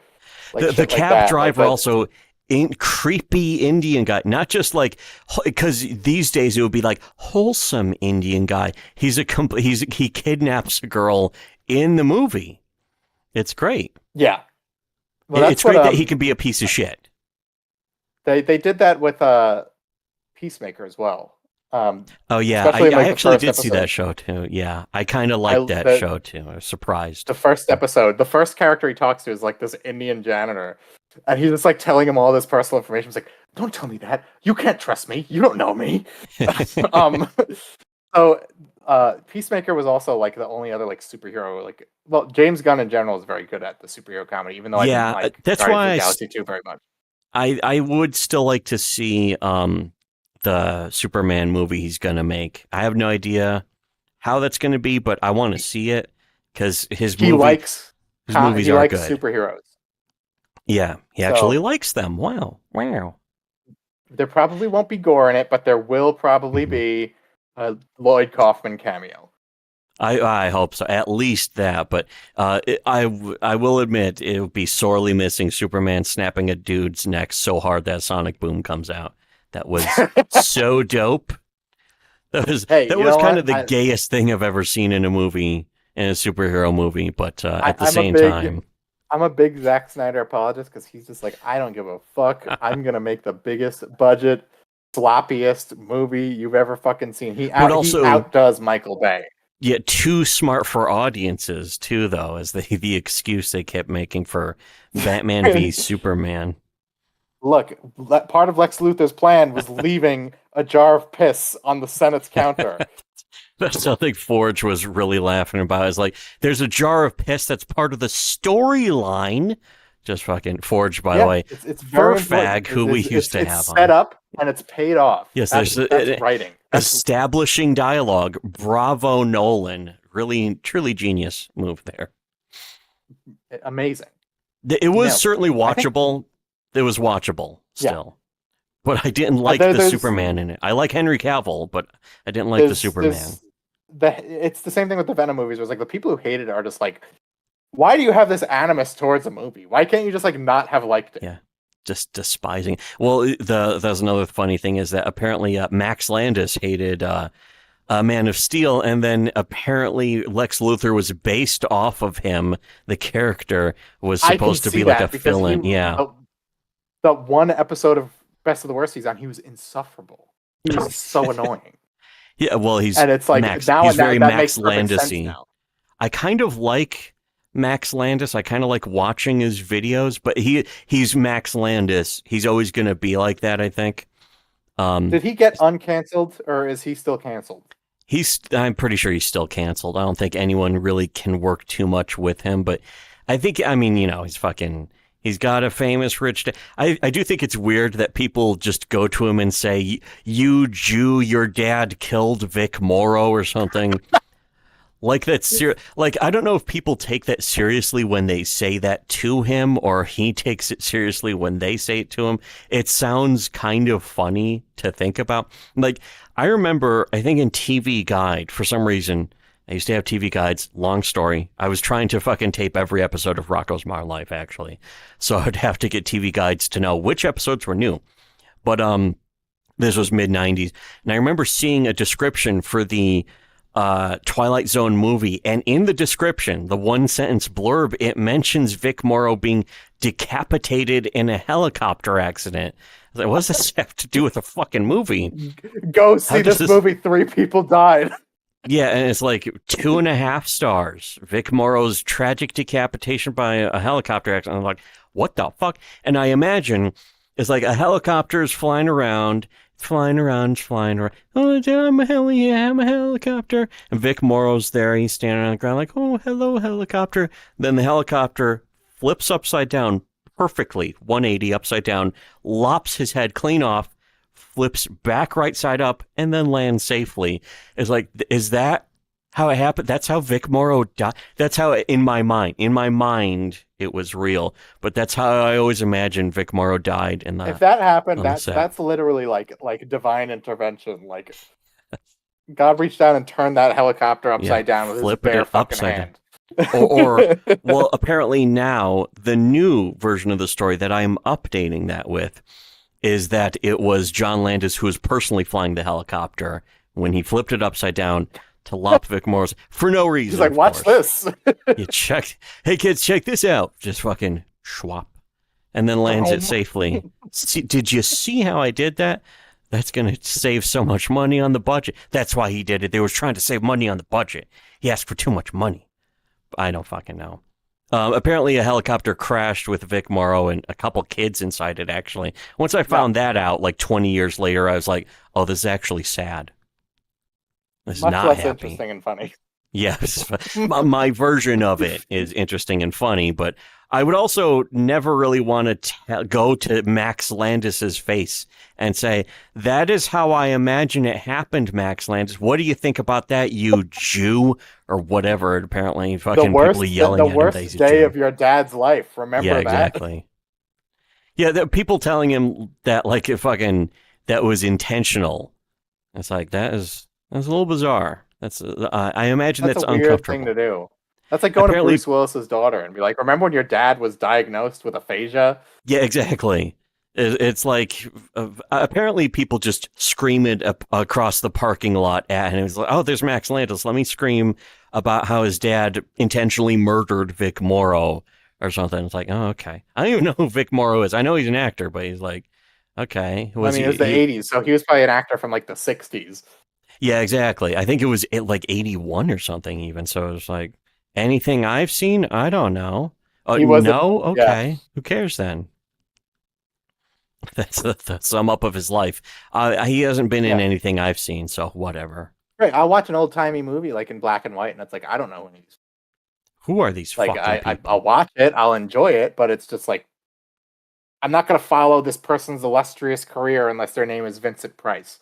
Yeah, exactly. Well, yeah, that's the funny thing is that there's so many actors in those old movies. If you ever recognize him, it's like, holy shit, a guy I recognize in a 50s movie or something. It was like the guy who was MST2K movie. It was the giant spider invasion from like the 70s, and just these sleazy. It just everything looks greasy and sweaty and shit. Yeah, And it's just cheap effects and all this. And then it turns out one of the main guys in it, who's the most sleazy of all,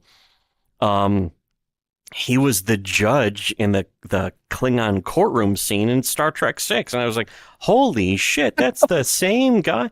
And I was like, well, that doesn't matter though, does it? But at the same time, like, it's still a little cool. I mean, like when I watched One Flew Over the Cuckoo's Nest for the first time, I was like, holy shit. Oh, yeah. But I was like, that guy who keeps saying hit me looks like if Danny DeVito was really young. And then I looked at like, what the that is Danny DeVito? Yeah, no, there's a ton of fucking recognizable. I mean, not just Jack Nicholson, of course, but Brad Dourif. well, yeah, Brad Dourif, of course, and then not Christopher Cross or Christopher Lee. I was like, Christopher Cross, no, but Doc Brown from fucking Back to the Future. Kai He's Wynn in there from Star Trek Deep Space Nine. Yeah, that's. I was also gonna say fucking Nurse Ratched was fucking Louise Fletcher from DS9. It's like, holy shit, man. And she's Sort of just like so good at playing a bitch. Well, that's you can tell it's just typecast, but reliable work. It's good work if you can get it. She was just she was too good. I mean, she went on. Did you ever watch Shameless? No.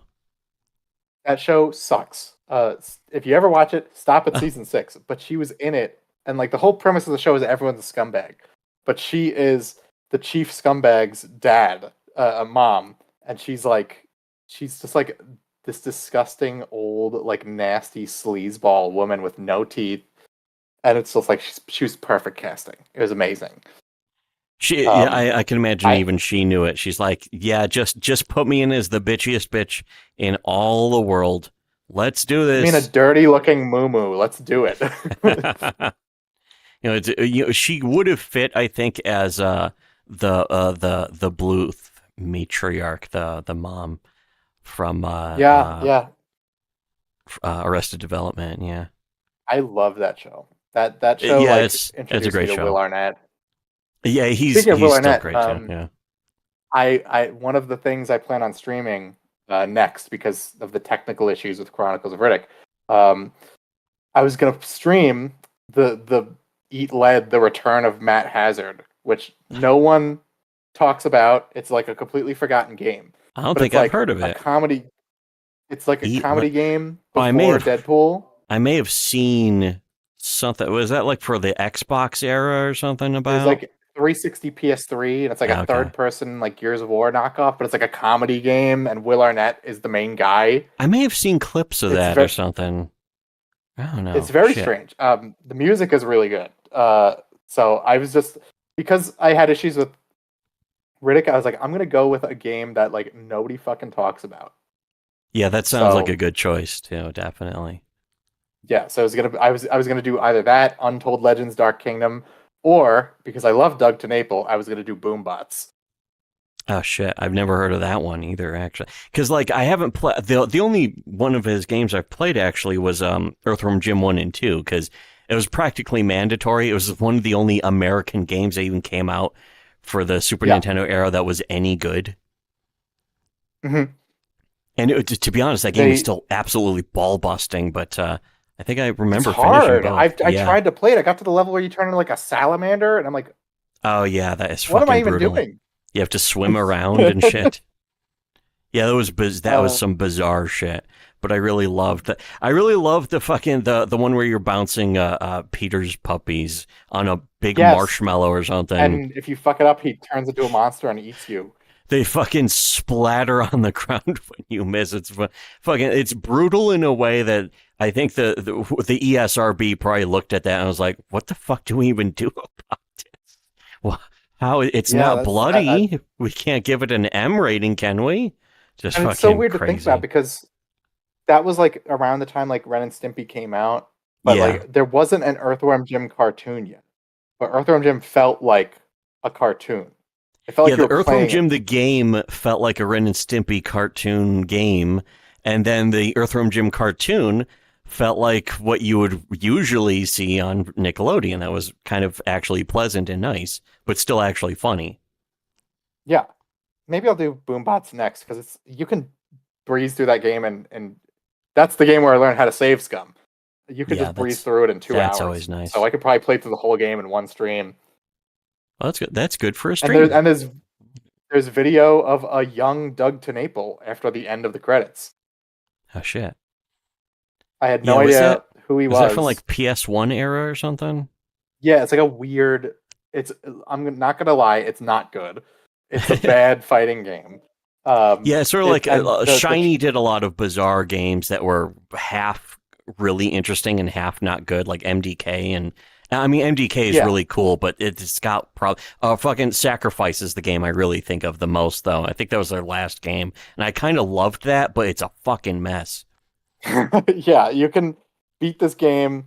There's one strategy that's guaranteed to work against if you're playing against another player, it's you can actually like play it. But when you're playing against the AI, all you do is you run around the arena, you collect the power-ups until your meter fills up, and then you do the super move and you kill the enemy. And you do that a couple times and you win the round. And if you lose, you can save in between every round and just load again because you have to win every round if you want to unlock all the characters.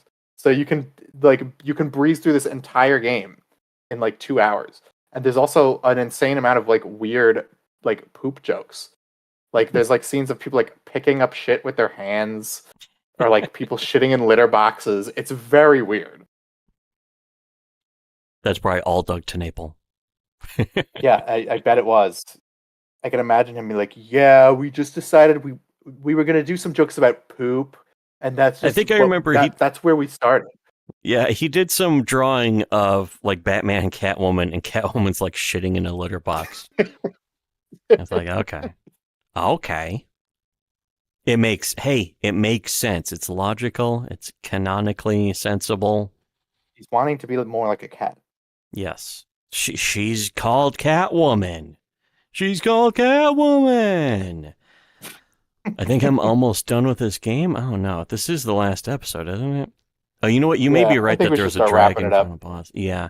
How long is this going? It says 3.5 hours. Holy shit. And what have we accomplished? We've accomplished so many nothing.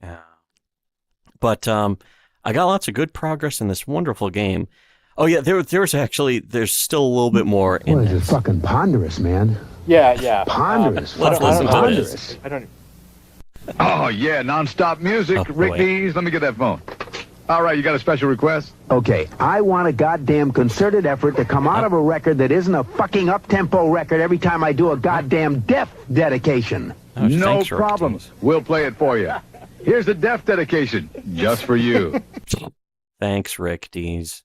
Linguistic communication is tiresome.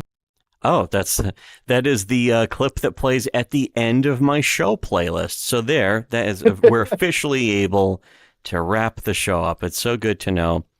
Yeah, wait, this is the last rune. Here we go. I got the rune, so that should be it for the episode.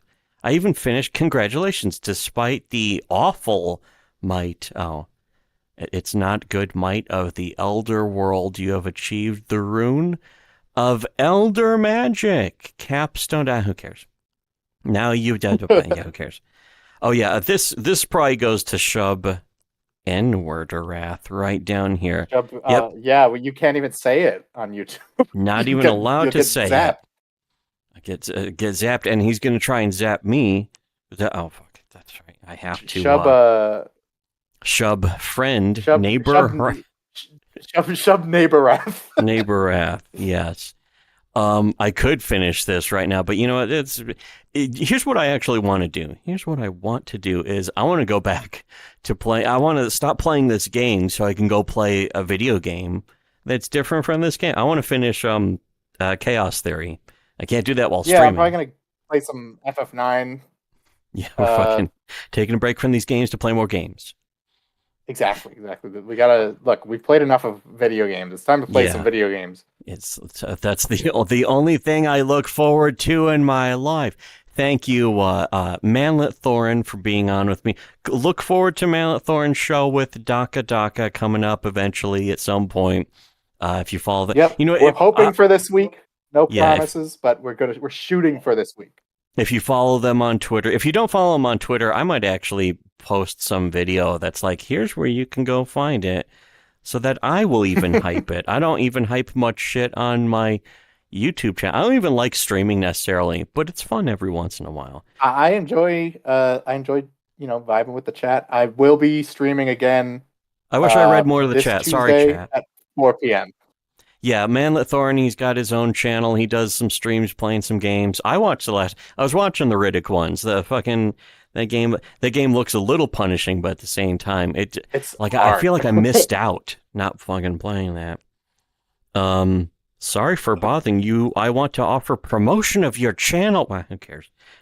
Now I don't regret missing out on the chat. But also, someone was talking about Red Bar, talking about us.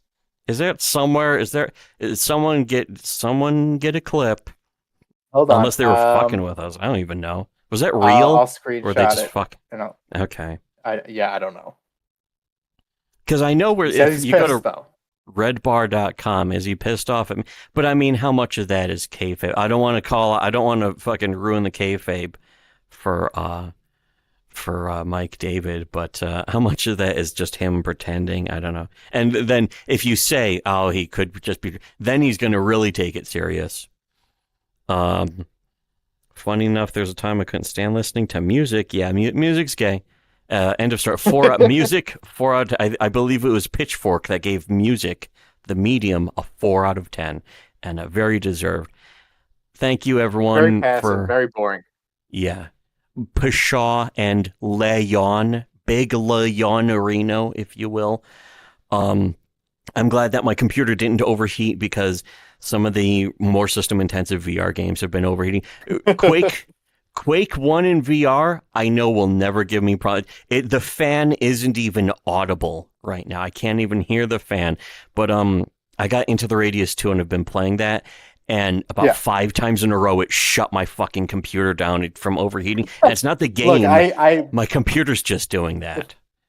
If I never got a free PS5, I would not be playing any PlayStation games because my PS4's fan was so loud.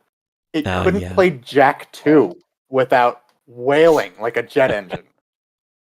Although, I'll take a loud fan over it shutting my computer, because that's starting to worry me. It's like, that's going to cook my hard drive. Although the 20 years of beautiful internet history on my hard drive, I don't want to lose all that. I mean, I have it backed up on like a solid state drive over there.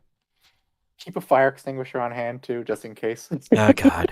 Well, I mean, there's one in the bathroom over there, but the idea of my computer catching fires, I think that's what the shutting down is, at least preventing that. But man, that is a nightmare. Yeah, that sounds. I don't even know what to do about it. Yeah. Shit, man. Shit. But anyways, here, we'll wrap up, though. Thank you, everyone who is hanging out in here. Thanks for everyone showing up in the chat. You come in here with balls. We're able to do these streams because of people like you. And we might do another stream with maybe I'll do a stream with Doc Talk. Maybe I'll be on with you guys at some time in the future. Who knows? You never know. Yeah, absolutely.